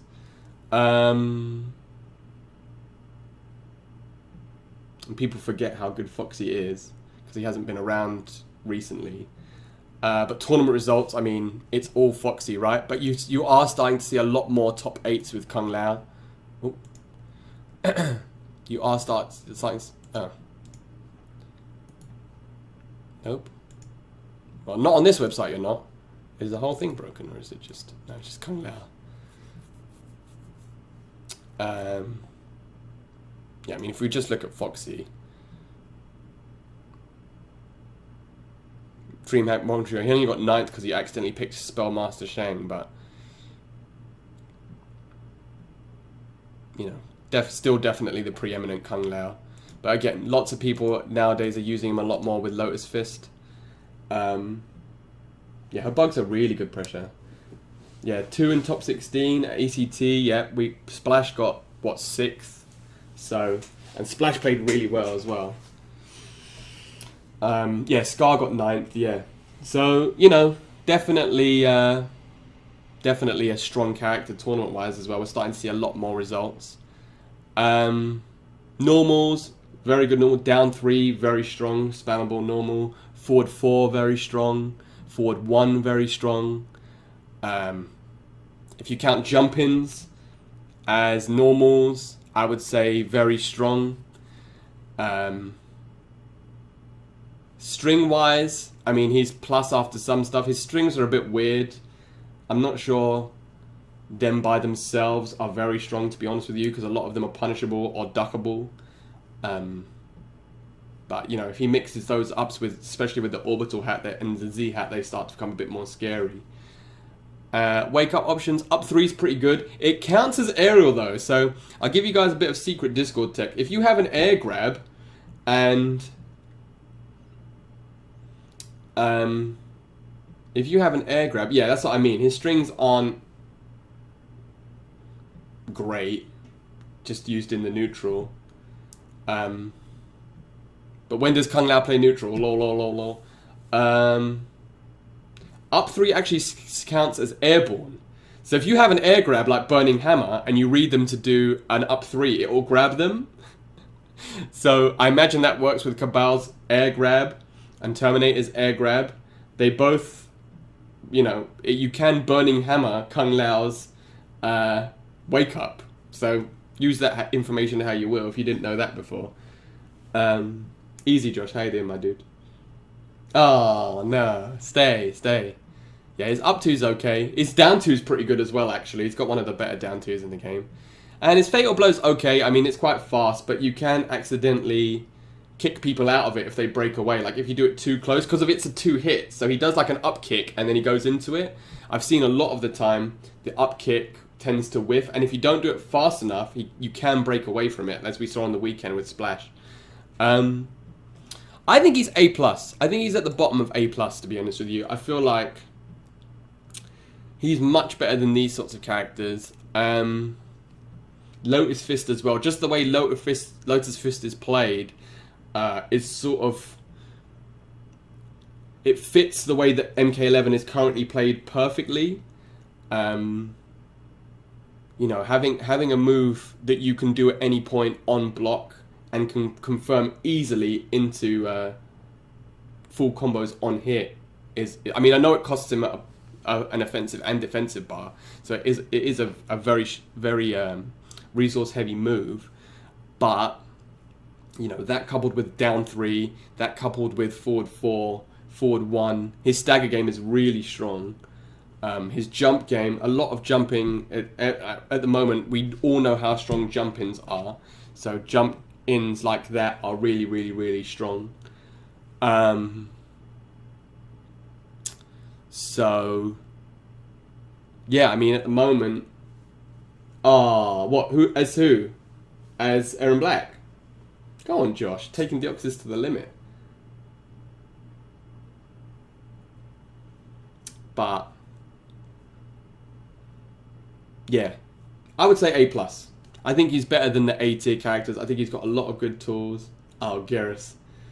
Yeah, I think Geras does well in that matchup, to be honest with you. Yeah, a lot of really good tools, really strong mix-ups, really strong staggers. I would say A+. I know Cecil said top of A, but does anybody think that he's not A+ at the moment? That I'm chatting complete breeze? Yeah. Yeah. Ooh. That's because Josh is really good with barking irons, though. So yeah, potentially top of A, bottom of A+. I think I would put him in A+, if only because I hate him. To be honest with you. But no, also I think he is a strong character. We'll leave him at A+. I think, yeah, he could easily be there, but I think he is better than these characters. So he could be the top of A, but I'd rather put him at the bottom of A+. I think he does deserve to be in this tier.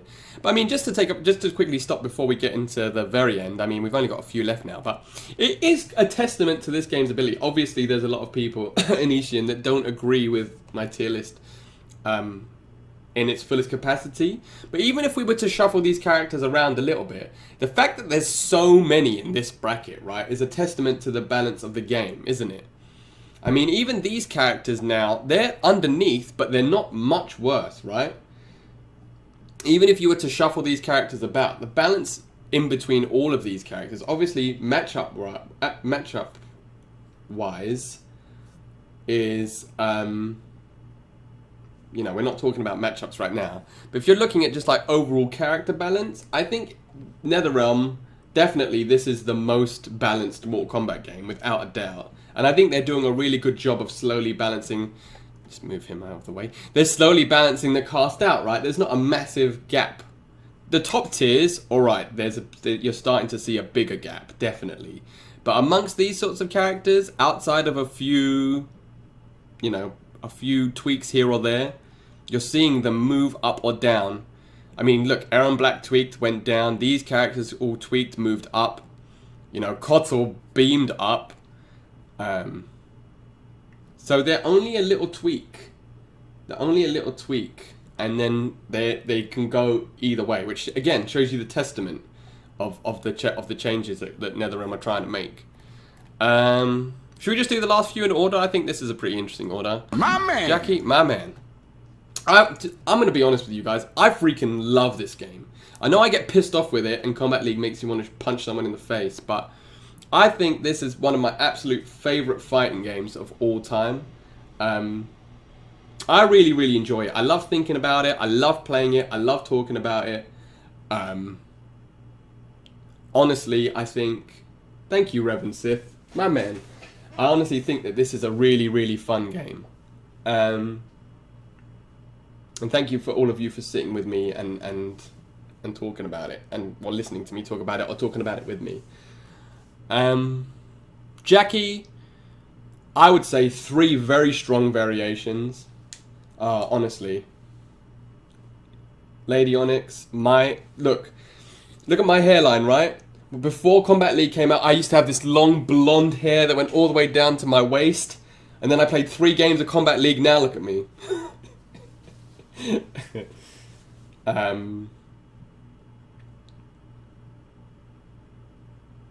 I don't hate the players. I mean, Kombat League just raises my blood pressure a little bit, right?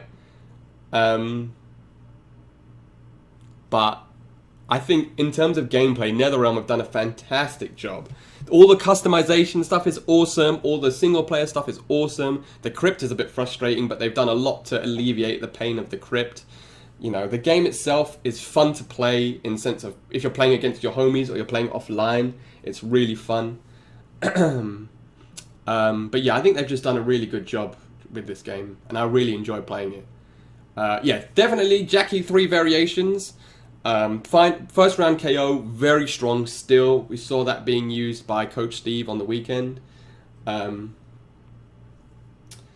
no, I know what you meant, Ray. I know what you meant. I don't hate anybody, but yeah, they do make me twitch a little bit. Next gen, I feel like is a bit underrated. Obviously, it's the weakest of the variations, but competitively, who is it? Was it Sonoro on the weekend? Sonio, thank you. Yeah, Sonio's. Yeah, thank you guys. Sonio's next gen Cassie was really, really fun to watch. He was really good. You know, it's weird seeing a patient like a patient Zoni Jackie, but she can play like that in that variation. And that's the strength of the 3 variations, is that you can play it three different ways, right? You've got the first variation, which is very rushdown heavy with the cancels.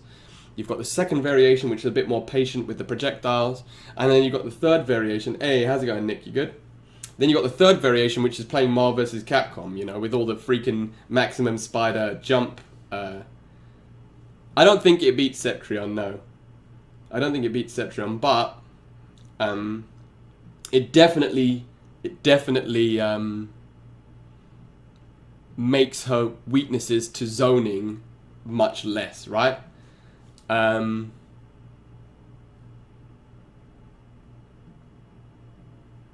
Still a very strong character though, very strong character. Movement options, again, as we've said. Oh, I mean, if we're talking upgraded, absolutely mad. She can, those jumping stuff. I mean, it is gimmicky.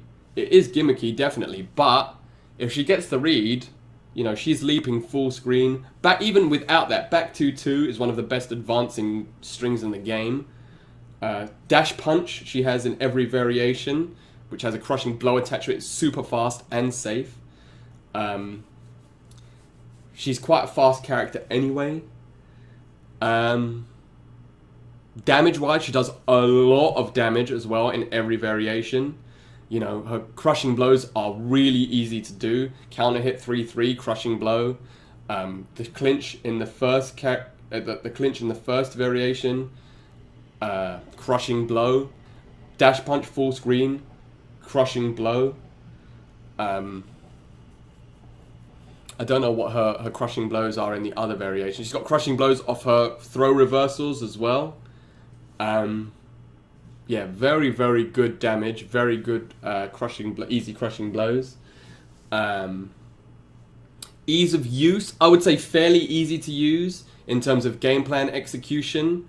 In terms of combo execution, it's a bit more difficult because you need to do a lot of forward 2-2s, which is a bit tough. But yeah, in terms of game plan, I would say very straightforward. Yeah, we've done Nightwolf. Nightwolf's top 5.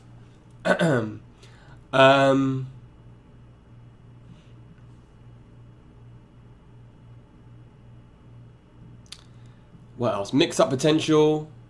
I mean, very strong in first round KO with the cancels. Not massively mix-up-y in the other variations, but you know, actually saying that, if you guys played, oh, I've forgotten his name. There's one Jackie who's really, really good. Upgraded, yeah, requires a lot of execution. So no, not Coach Steve. There's an online Jackie, upgraded Jackie, who, nah, not Rio. Fudge. He came into my chat. I called him. I was getting pissed off with him, and then he came into the chat and started laughing. I can't remember his name, but there's, I mean, you know, Jukes. No, Jukes is really good. Yeah, the one that paced. Yeah, you remember him, Nick. I can't remember what his name is. Jukes is a really good first round KO Jackie. He beat me the other day in Combat League. Fudge, I can't remember. He'll pop into chat, and then I'll be like, this guy. But yeah, strong mix-up potential in upgraded and in first round KO. Tournament results, again, we haven't really seen, it says second here, we haven't seen tons of Jackie win stuff recently. Coach Steve got top 8 recently. Deoxys was playing Jackie, as we said. Ninja Killer doesn't really play her anymore. Deoxys has just started playing her. Sonic and Foxy don't really play her anymore. Tekken Master doesn't really play her anymore. You know, I imagine she'll get more use. Yeah, no, Jukes does. No, she's just here for now whilst I talk about her. I haven't... This is just... I just put them in B+ because they're in the middle of the screen while I talk about them. I haven't... This isn't final. But yeah, I imagine she's going to get a lot more tournament play with upgraded as well. He's just more comfortable with Liu Kang, probably. Liu Kang is his best character, so...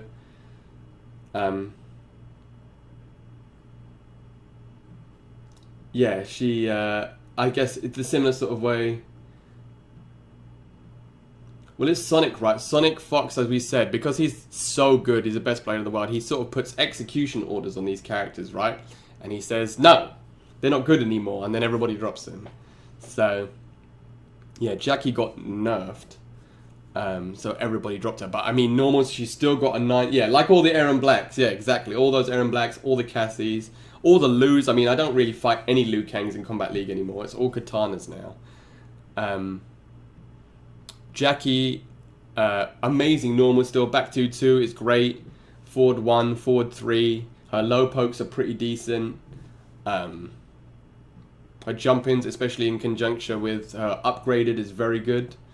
So, yeah, I would say very strong normals. Very strong strings as well. There's a couple that have big gaps, like her +1. I can't remember how to do it, but that's plus. Yeah, it's true. It's true, but yeah, exactly. I feel like Ray Roon took the words out of my mouth. You're right. You're completely right, Berserk. Obviously, if you want to be competitive, you want to play the best characters, right? Especially if money's on the line. But I feel like it's more the... Like this, obviously this is an offline tier list. We're not talking about Combat League a lot of the time, but yeah, if we are talking about Combat League, then it's mostly the more intermediate level players, I would say, that tend to pick and choose characters based on what somebody else tells them, or you know, if they want to win. But yeah, her wake-ups aren't very good. Her up 3's not great, and her up 2's not great.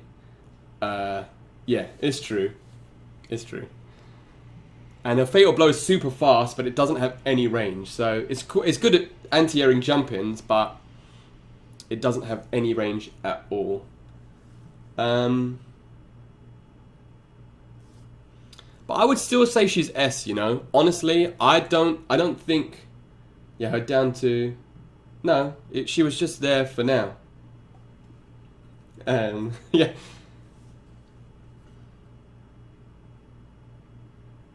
No, that's cool. A lot of people did that. Everyone's like, you think she's low tier? I'm like, no, I just put her in the middle of the screen to talk about her. No, I don't know, man. I don't think she's worse than Kabal. I agree with you. In terms of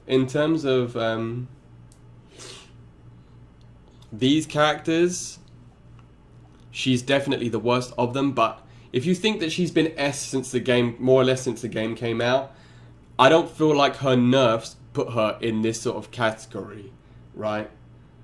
Alright, she struggles a little bit. I mean, he definitely brings up some good points. She definitely needs more execution, and she definitely... No, she's not better than Nightwolf. Nightwolf is so much... To get what she gets, Nightwolf, both of these characters are so much easier to play than Jackie. I think Geras' down 2 probably is really bad. Geras is bad. Raiden's is really bad. Who else is bad? Jade, lol. No, kidding. Kotal's is a bit crap. Jax's isn't great. It's those ones that just sort of go straight up, you know. Terminator's is awful. Hey, stutter. Terminator's is really bad.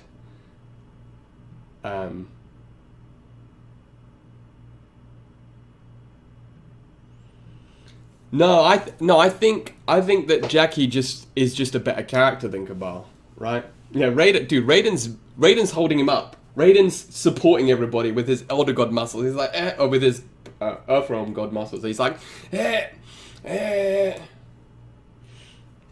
but we're just talking about down twos. Down twos is really bad. Yeah, Nightwolf. Raiden definitely beats Nightwolf. Yeah. But no, I think Jackie's S. I think 9-frame mid. Her pressure is immense. All three of her variations are practical. She does great damage. Her crushing blows are really good. She does require a bit more effort than the rest of the top tiers, but no, I do not think she's A+. I do not think the nerfs that she's received make her lower than A.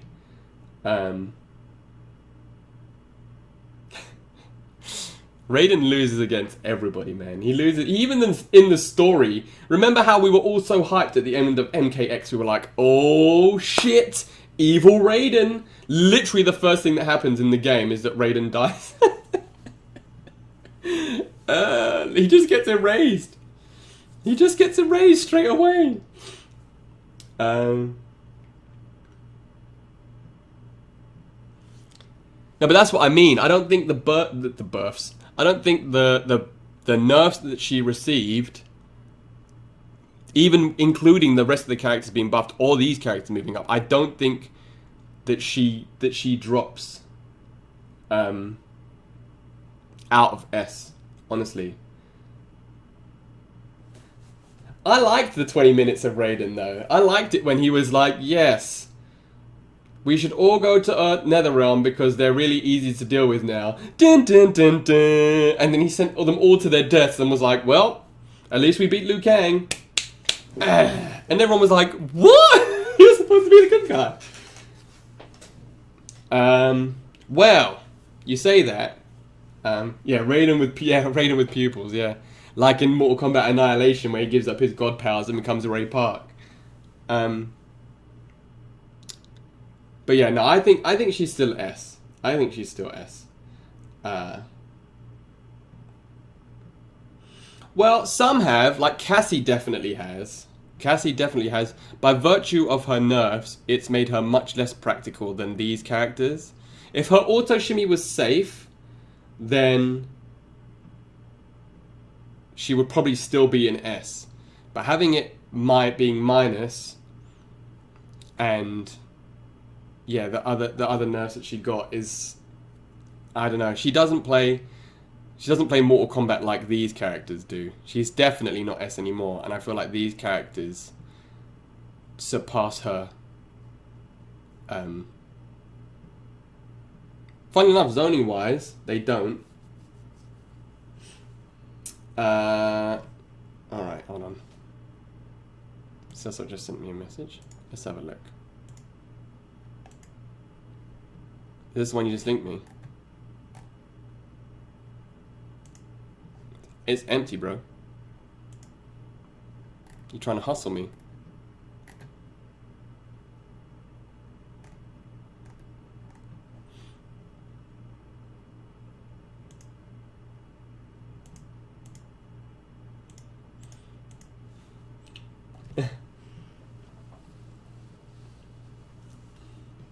Yeah, I think she's better than Cassie. I think all of these characters are better than Cassie. Outside of Digital Soldier zoning, and she's got a fast reversal. Alright, hold on. Cecil wants me to have a look at his thing quick, so I won't put him on blast.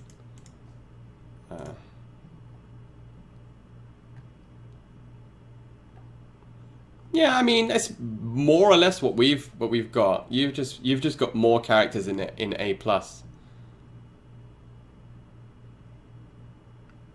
I definitely don't agree with Katana. We'll do Katana next. That'll be an interesting discussion. Um, hey, give Spyware my love, man. Tell him, yeah, tell him to get well soon from us, definitely. Yeah, tough. Oh, I was gonna say tough break. I meant, you know what I mean. I didn't mean it like that. But yeah, wish him luck. Wish him get well soon from all of us guys.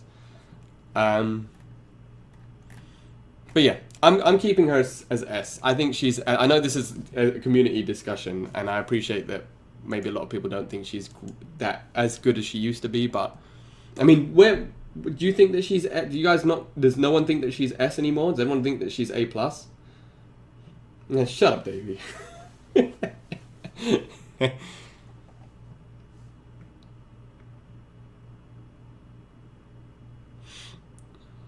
Anybody disagree with Jackie?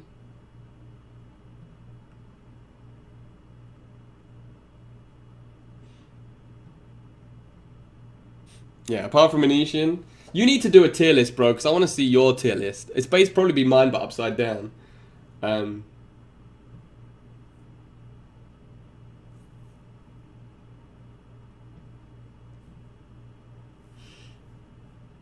Okay, all right, cool. We'll keep Jackie as S then, unless anybody has any sort of like a really burning disagreement. Maybe we can go back to Cassie at the end then. Katana, because I think I'm running out of time. So, hey, Spyware man, top dude. Katana has received a lot of buffs. Yeah, that'll be interesting. Just variations. Katana very buffed a lot recently, given some new crushing blows, some new moves. All three of her variations, I would say, are viable now. Probably Fanfare's the worst. Potentially. I don't know, actually. Maybe it's not, thinking about it. Highborn's the best, I would say. I just think you have to work too hard with him, Terminator, to be S. Like, if you look at these guys, apart from maybe Jackie, all of these guys, you can get access to a lot of damage really easily. So, yeah, I feel like he is good at a lot of stuff, but he's just not he's not like S tier at it. Like, he's got good range, but not the best range. He's got good zoning, but not the best zoning. His strings are all safe, which is awesome, and there's no gaps, so that's really, really good.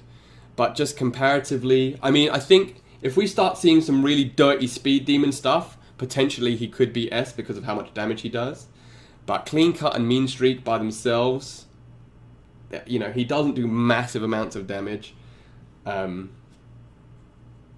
Yeah, I think he's A plus for now. I think that barring any sort of like little tweak or like any sort of dirt that people find, you know, I think that gas mask resand stuff could be a bit difficult to deal with, but it's still early days for now. I think he's always been really good, but just not absolute top yet. Yeah, Katana has 3 viable variations now. Highborn, obviously the buff to the fans is mad. The chip damage is insane. She has Fearless now, which I think is super gimmicky, but it sort of works well with her overhead crushing blows and stuff, weirdly now, because you keep trying to block overhead, and you get opened up with the low.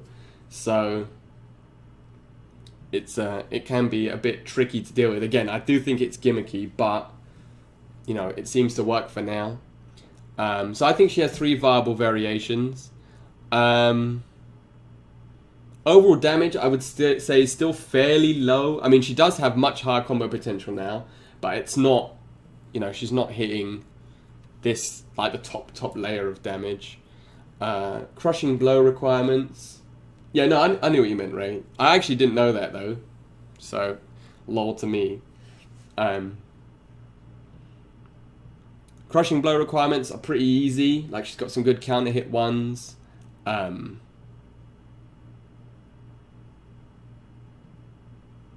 But yeah, not not that difficult to pull out. Fairly easy to use as a character, maybe a bit heavy execution wise, but other than that, not great. Not greatly difficult to use. Highborn doesn't have massive combos, just cancelling into the fans.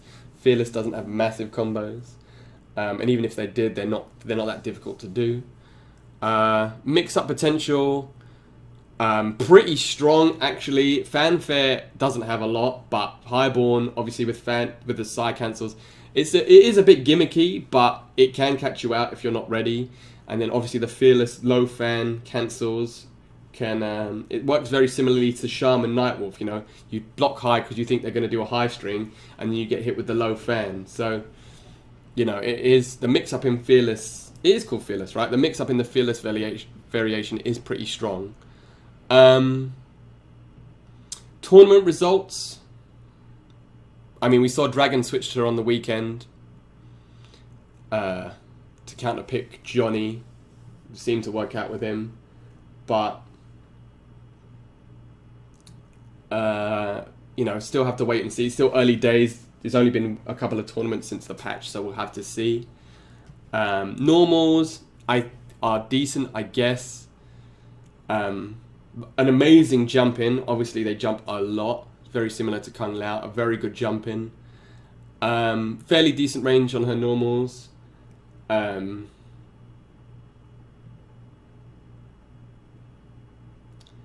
Flawless, a few gaps, but not many.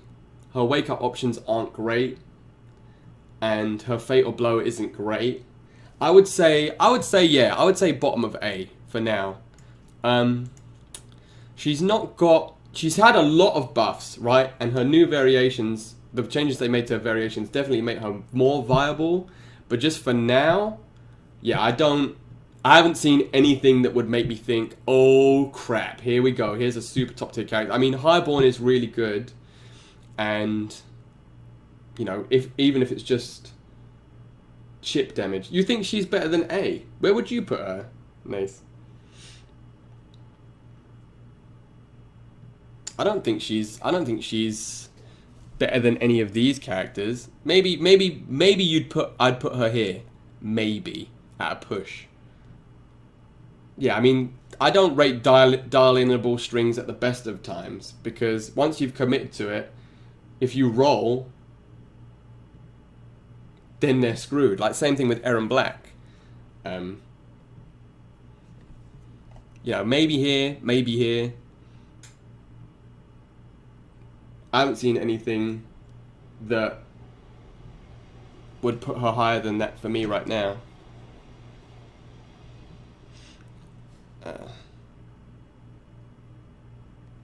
Sorry.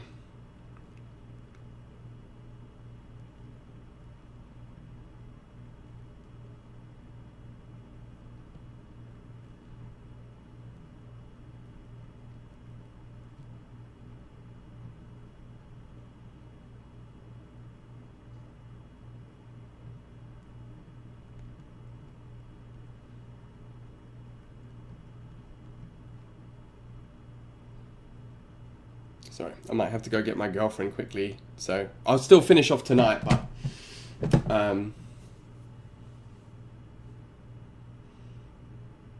I think maybe we'll put her here because Highborn is really good.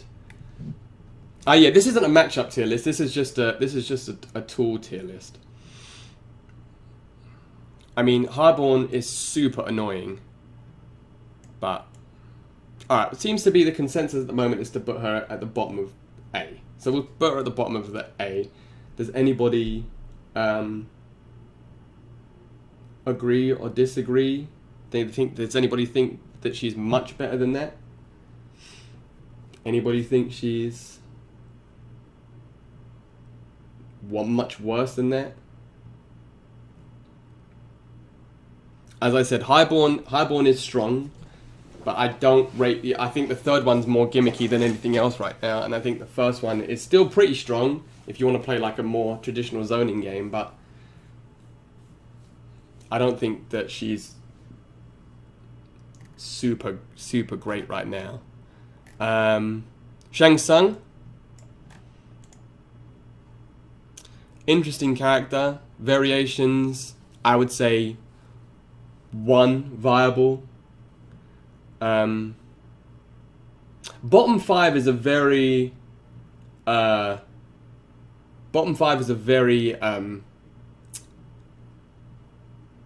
misleading term, I think, at the moment, at the way this game is in.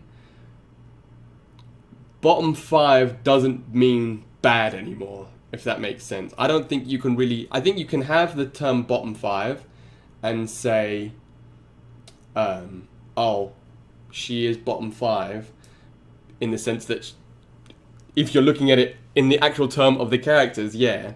But I don't think that she's... I don't think bottom 5 are the 5 worst characters in that sense anymore. And it sounds silly. All right, she is bottom 5 if you put it like that.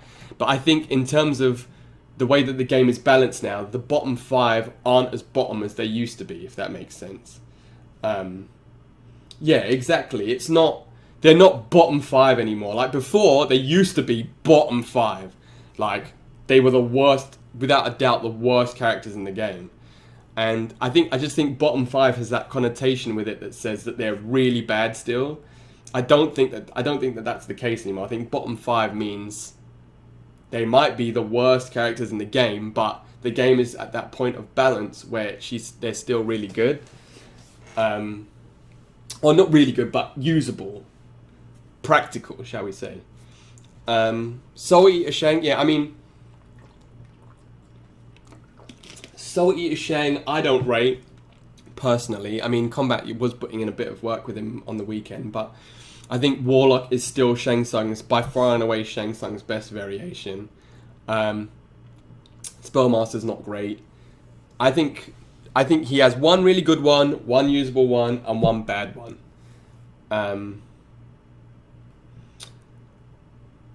Movement-wise, I mean, he's got Reptile, which is a good reversal. Well, I say a good reversal. It's a good gap closer. It works very similar to Spirit Tracks, but at 20 frames, you're not reversing anything. It's more of a read than anything else. Or back 1 into Reptile if you're trying to be cheeky. Forward 4 covers quite a bit of ground. He's got a great jump in, but movement-wise, he's not sprinting over to you. Damage, he has fairly decent damage. Sorry, man. I think that's just how it works now. How you doing, Anna? You good?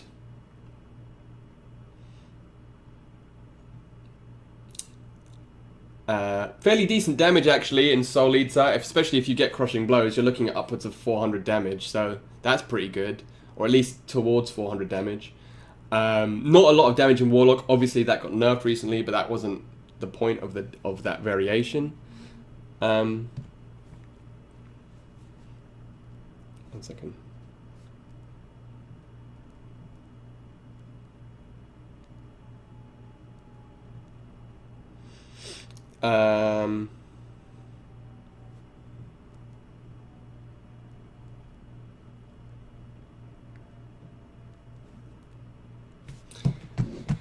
Crushing Blow requirements, fairly straightforward. Yeah, I saw. I don't think I'm gonna have time to look at it now, but I definitely will have a look at it first thing tomorrow or whenever you're on.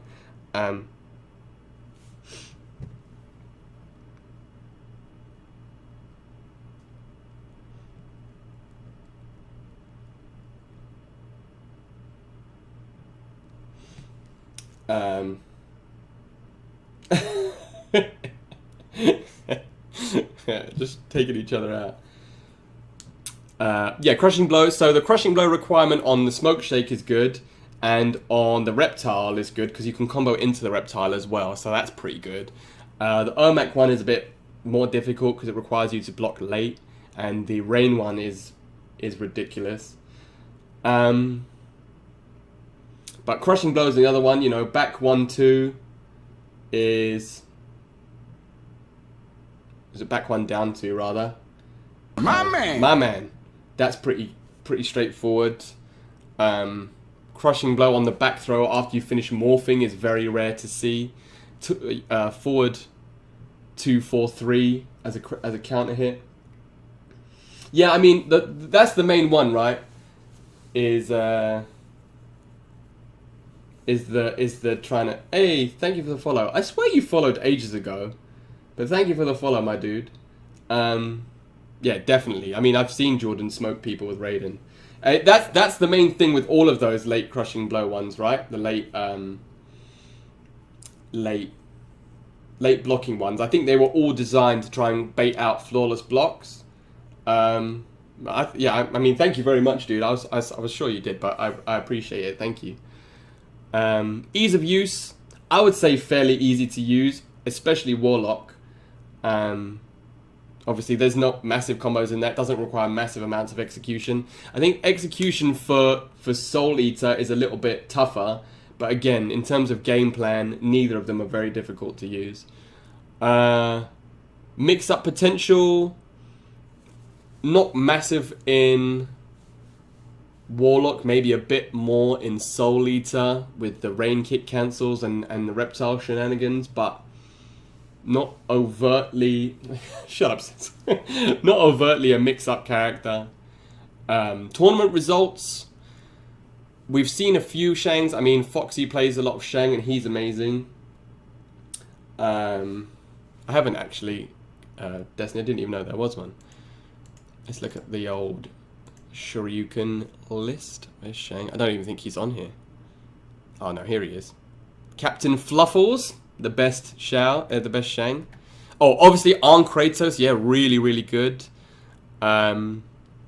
Shang, he hasn't really managed to make it out to a lot of tournaments, but he did really well in the qualifiers the other day, the European tournament. Foxy, obviously, very, very good Shang. I think he definitely has tournament viability. Yeah, a lot of Shangs outside of Foxy and Arn Kratos dropped him after the Ground Eruption was nerfed, but he's still a really strong character, I think, especially Warlock.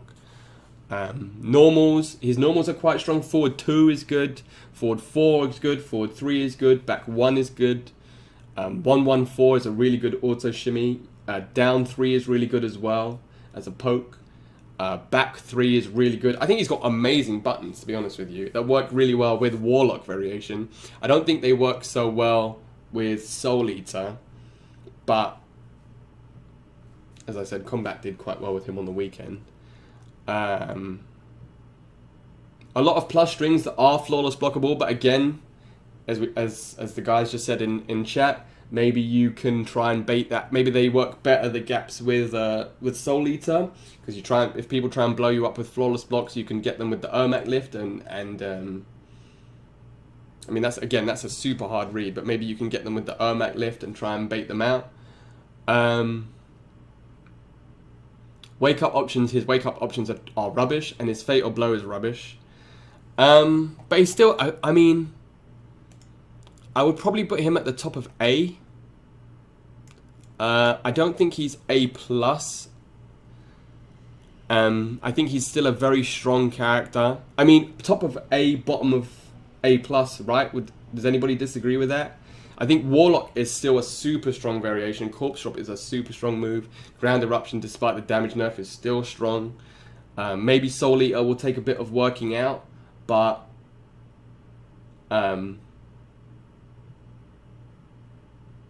ultimately, actually, I'm gonna put Cassie. I wouldn't do that. Ultimately, still a really strong character. What, in A? I don't know, man. I don't know. I feel like he's still a top character. And I think that a lot of people have written him off because of those nerfs, but I think he can still do work. And again, maybe with Soul Eater, he'll be a bit more viable now as a rushdown character. I mean, I wouldn't pick him as a rushdown character if I wanted to rush people down, but you know, all my 3 favorite characters, Noob, Rain, and Smoke, are his moves. So if I want to play them, I've got to play him. But anybody disagree with A, with top of A? I think that's cool where he is. because we need to start rounding up. I mean, so we'll just move these two here for now, just to keep them on the thing. But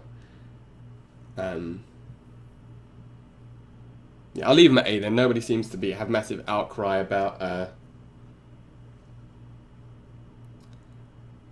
Nobody seems to have a massive outcry about where he is. Sonya, an interesting character. I can't stop saying. I've literally said that about every single character. Interesting character. Sonya, often considered the best character in the game for a very long time. Sort of received a few nerfs along the way. Her third variation is garbage. But she still has, both of her other variations are still usable. Obviously, I think it's Ringmaster is the one that gets used the most. But No Holds Barred still has some stuff like the jump kick, which make it good. Movement options. She doesn't have great movement. She's pretty fast, and she's got a lot of advancing normals, but she obviously doesn't have a teleport or anything like that to move her forward. Damage still does great damage, especially if you're doing the ring cancels. That hasn't been nerfed. That still does a lot of damage. And she's still doing 300 plus damage 1-bar combos, so 30% almost meterless. Crushing blow requirements are very easy. Obviously the energy ring one if the second one hits you. Yeah, that's the point, Anna. Honestly, is that I think the balance at the moment definitely means that they're all relatively viable. It's just the S tier characters are further away in terms of gap than the rest. But yeah, I completely agree with you. Yeah, she's had a slight health nerf, which definitely can affect her, but very good anti-airs. Yeah, as I said, crushing blow requirements. Pretty straightforward. Ease of use, I would say, in terms of game plan, fairly easy to use. Execution-wise, actually, I think she is a little bit more execution-heavy than most. Especially if you want to start doing those ring cancels, they're not easy to do. But yeah, fairly good in terms of game plan. Like you guys just said, she's still got the 50-50s, so that doesn't require execution. That's just a guess. Mix-up potential is still massively high, as we just said. The 50-50s are still very strong. Yeah, you just have to guess, especially if you're in the corner. It's terrifying because, if you guess high, then you're going to get hit with those lows into the ring cancels all day. Now, even her optimal damage mid-screen, it's super easy to do. It's not Geras easy. It requires a little bit more execution. But yeah, mix-up potential is absolutely massive. Everything is a guess. Tournament results speak for themselves. Dizzy's Dizzy's absolutely sick. Don't get me wrong. I'm not saying that he's only top 2 because of Sonya, but Dizzy's almost in every top 8 he enters. The Brazil Game Show last week had 3 Sonyas in it. I think ECT might even be the first tournament I can think of off the top of my head that doesn't have at least one Sonya in it. So yeah, she's always massively in contention, tournament results wise. Normals, she's got quite a lot of stubby normals, like not massively. She doesn't have a lot of range, but a lot of them are advancing. And obviously they're what lead a very good auto shimmy with 1-3. And the strings themselves, again, are 50-50s, so you just have to hold that. Wake up options aren't great. Her up 3 is really bad. Her up 2 is pretty decent. And her fatal blow is super fast. I think she's at the bottom of S. And forward 4 is okay. Yeah, and it does tend to low crush quite a lot as well. But I think she's at the bottom of S. Just the mix-up game alone still. That hasn't been touched, man. Her damage has been touched, but she still plays the exact same game, right? It just means she does a little bit less damage. Yeah, her zoning is insane. Very similar to Johnny's, actually. Now Outtake Johnny's. It's probably even better than Outtake Johnny's, to be honest with you, because you can still low profile a lot of this from certain ranges. From this, obviously the top one is a high, but you get hit with that second one and you're getting crushing blow full, So yeah, it's better. It is better than Outtakes, definitely. But she is a little bit less practical. Maybe she's better than Jackie. I think she's better than Jackie, thinking about it. Just in terms of ease of use, right? Because Jackie, you have to play, I think, a little bit... I don't mean this in a bad way, but... Yeah, I know. And they're amazing anti-airs as well. You jump that high ring, you think you've got the jump in, the hitbox on that second energy ring is absolutely massive. Sorry.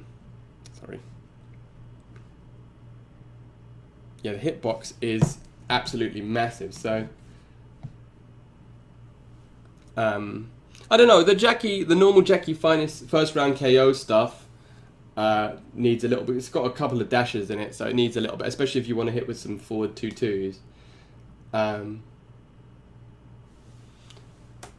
I think she's probably better than Jackie. I think Jackie's still S though, because of pressure. It's not necessary, but yeah, they are tougher than average. I think Sonia's still S. Does anybody disagree? Does she not think that she's S?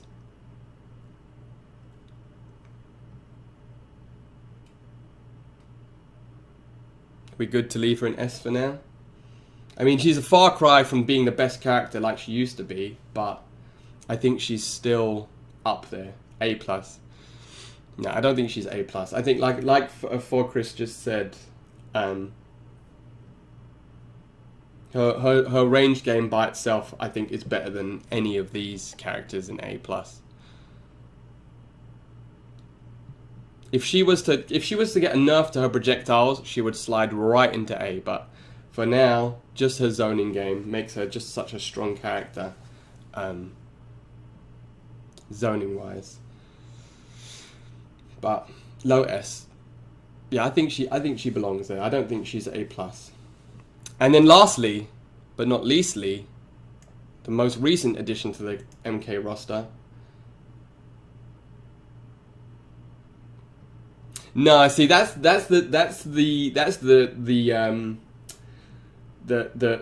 trick. That's the pitfall that you can fall into, is that you can't.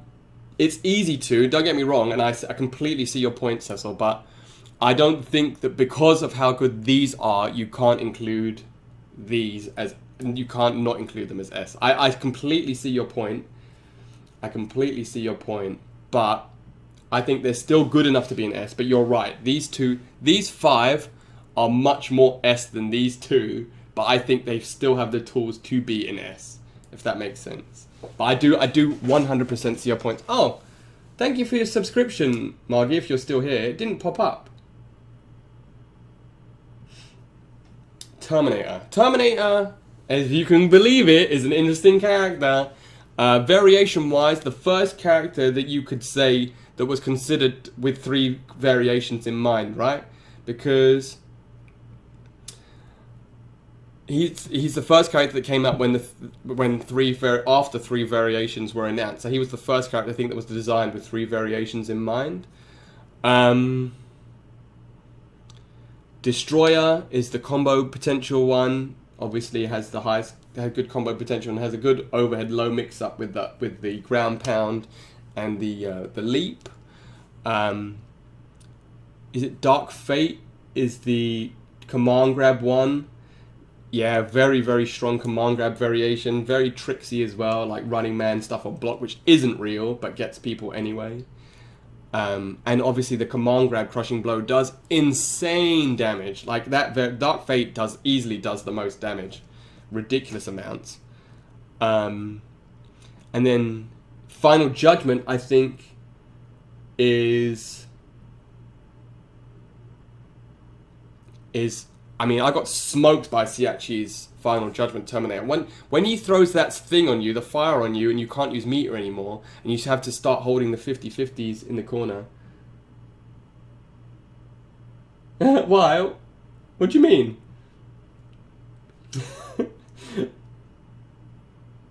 Oh, no. No, so from now on, Buana, I do morning streams and evening streams. So Oh, really? Oh, dang. 1-2 Running Man is real. Oh, okay, I didn't know that that was real. But shit. All right, if all of that is real, then dang, yeah, you got to hold that. And obviously that's a 50-50 in itself. If he goes for the mid command grab, you duck, or you jump rather, you get, and you don't jump, you get grabbed. And if you do jump and he goes for the punch, he gets a combo in the corner. So yeah, that's the thing. I'm doing morning streams. So I do 3.5 hours in the morning and then 3.5 hours in the evening. So instead of just doing 5 hours in a whack, I've started to do. So I would usually be done by now, but I want to finish this tier list. So, yeah, there you go, Buana. For you guys, that's the thing, is that, I know I've got a lot of American followers who, or like British people that work who miss me during the day. So, do it in the evening too. I'm happy to do that.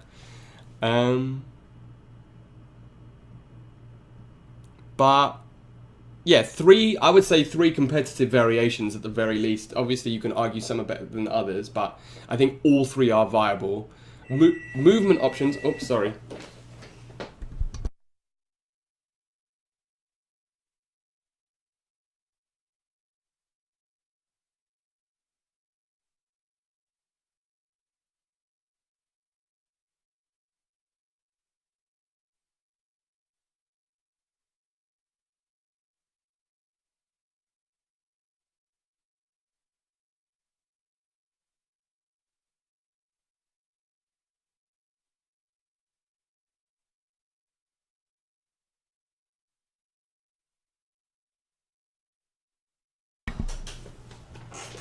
Um, yeah, movement options is very limited movement wise, unless you do Running Man or the leap. He's he doesn't really get in that well. And if you whiff the Running Man grab, you can actually get a jump in punish. So you can do a jump to my man. You can do a jump to punish on it. That's how long it recovers. So as if you were doing a jump in. So yeah, movement options not great. Overall damage very high. Maybe not so high in Final Judgment, but in Destroyer and Dark Fate, he has extreme amounts of damage. Crushing blow requirements, super easy. Thank you, Gravity. I appreciate that, my dude. My man. Yeah, massive crushing blows. Jeez Louise. And really, really easy to do. So, all of his crushing blows are super practical. First character in the game to have a hop crushing blow as well, which is very practical as well. Ease of use, I would say very easy to use. He doesn't have massive amounts of execution, and again, his game plan is very easy to use. Easy, yeah. I mean, you're right. That is what I meant by ease of use. Yeah. All right, that's a fair way of putting it. Yeah, that's a fair way of putting it. Easy. It is hard to get in, but once you are in, you're just making people guess. Why is it weird? Faint. I think. It is a bit tougher to hit, but I don't think it's impractical. Yeah, I know that Tom Brady did a video on it actually, which was quite interesting. Yeah, of course, man. Now you boys have got chat as well. Because one thing I missed was chat, especially on stuff like this, on the VODs, is the chat. When people are watching it back, it's just me talking to myself, but at least now they can see the interaction. I just want you guys to get good content, ultimately. I'm going to start doing a lot more stuff that isn't just me playing Combat League or doing tier list. I've got loads of ideas, so I'm hoping that I'll be able to give you guys some cool and interesting stuff going forward.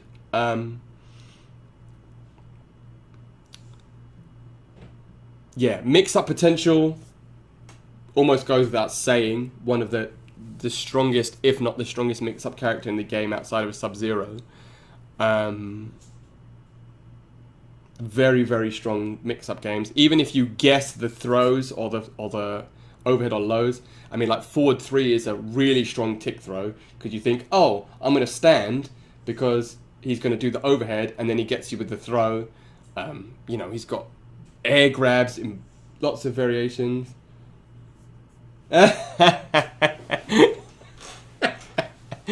Bueno, the boy. I love you, man. Kung Lao's better than Cassie. Kung Lao is a lot less consistent, I'd say. That's why he's not higher up, because a lot of Kung Lao's damage is, shall we say, gimmicky. Maybe gimmicky is a bit strong, but these two are much. Every character beyond Kung Lao is much more consistent than him. Yeah, but he's a really, really strong character. But like we saw with Splash on the weekend, once you figure him out, like Sonic Fox's Devourer absolutely annihilated him. So, you know, if you're able to shut down that orbital hat pressure and you can read the jumps, thanks J-Lot for that constructive entry into the. How much is Onision paying you? Yeah, mix-up potential very, very high. Tournament results, he's not legal yet, but we'll see. I know Jordan loves playing him, so I'm sure if Jordan plays him more, he'll be more viable there. Normals, very stubby normals outside of forward 4, but you know, he's got a 10 frame mid, back 3, is it? Is a 10 frame mid? Yeah, so very stubby normals, but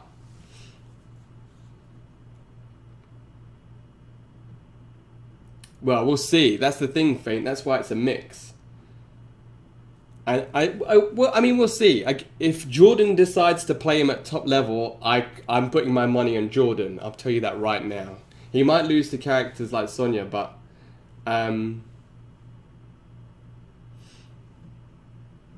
yeah, I think he can still potentially do a lot of damage, especially with especially his final judgment. Yeah, he's got a lot of bad frames on his final strings, and a lot of them are super punishable as well. But yeah, Terminator, flawless block gaps. He does have a lot of gaps. Forward 3-4, no, forward 3-2 has a massive gap in it. Doesn't have a lot of gaps though, and not a lot of them are punishable. But when he, forward 3 floor does have a flawless block gap in it as well. I was just thinking about like big gaps, but because forward 3-2 you can actually punish with a button, but forward 3-4 doesn't have a gap. Doesn't have a punishable gap with a button, but you can flawless block it. Not loads of gaps like that. Otherwise, wake up options. His up 3 is pretty good. His up 2 is not great. And fatal blow wise, it has a deceptive amount of range, and is I think the most damaging fatal blow in the game. I think it does 350 like if you don't press the skulls, it does 350. So forward 2 into fatal blow is pretty much like it works the same way as Sub-Zero's, but just does 100 more damage. I think he's bottom of A for now. Maybe top the bottom. All right, we'll put him top of A plus. Actually, maybe top of A plus. I think top of. I think top of A. I think he has every tool in the game. You know, I mean, he does have every tool in the game. He's got overhead star, low star, command grab, anti-air grabs, full screen special moves, command normals, command blah blah blah, all of them. You name a tool, he has it. But he will struggle, as everyone in chat's just said, getting in. Poor Raiden, man. But yeah, does anybody think that he doesn't belong in A plus? That he should be somewhere else?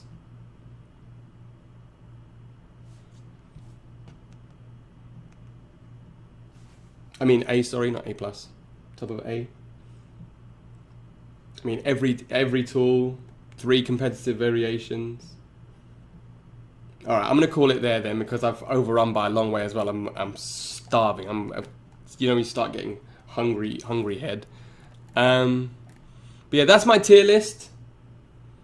Obviously, there's some contention yeah, it's still early doors, isn't it? As well, it's still early doors. We'll see how he plays out. Yeah, I know, Raiden, bro.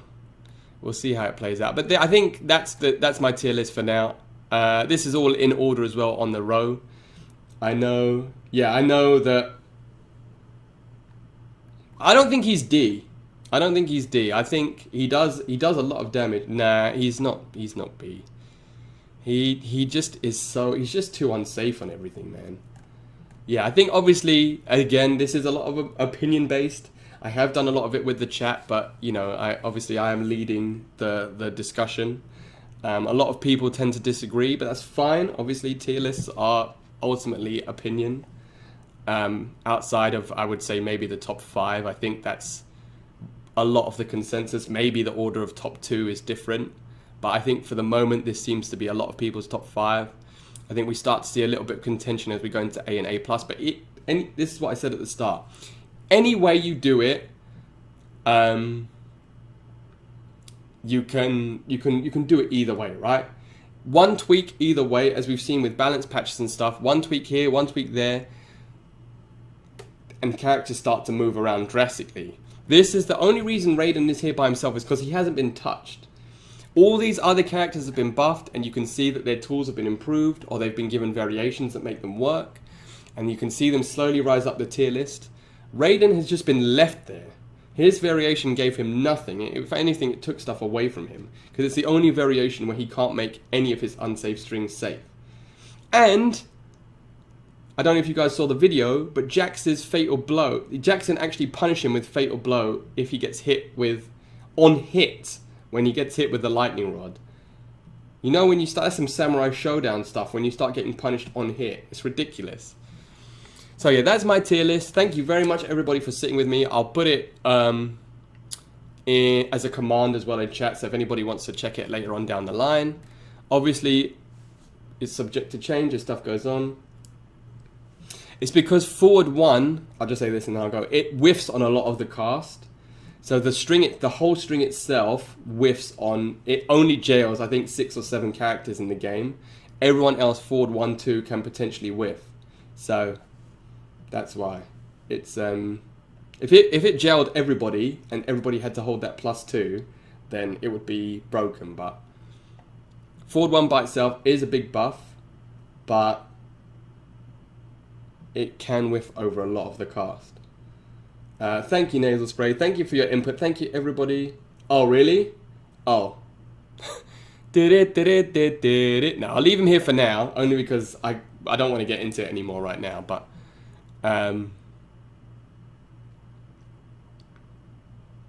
yeah, we'll leave him there for now. Oh, wow.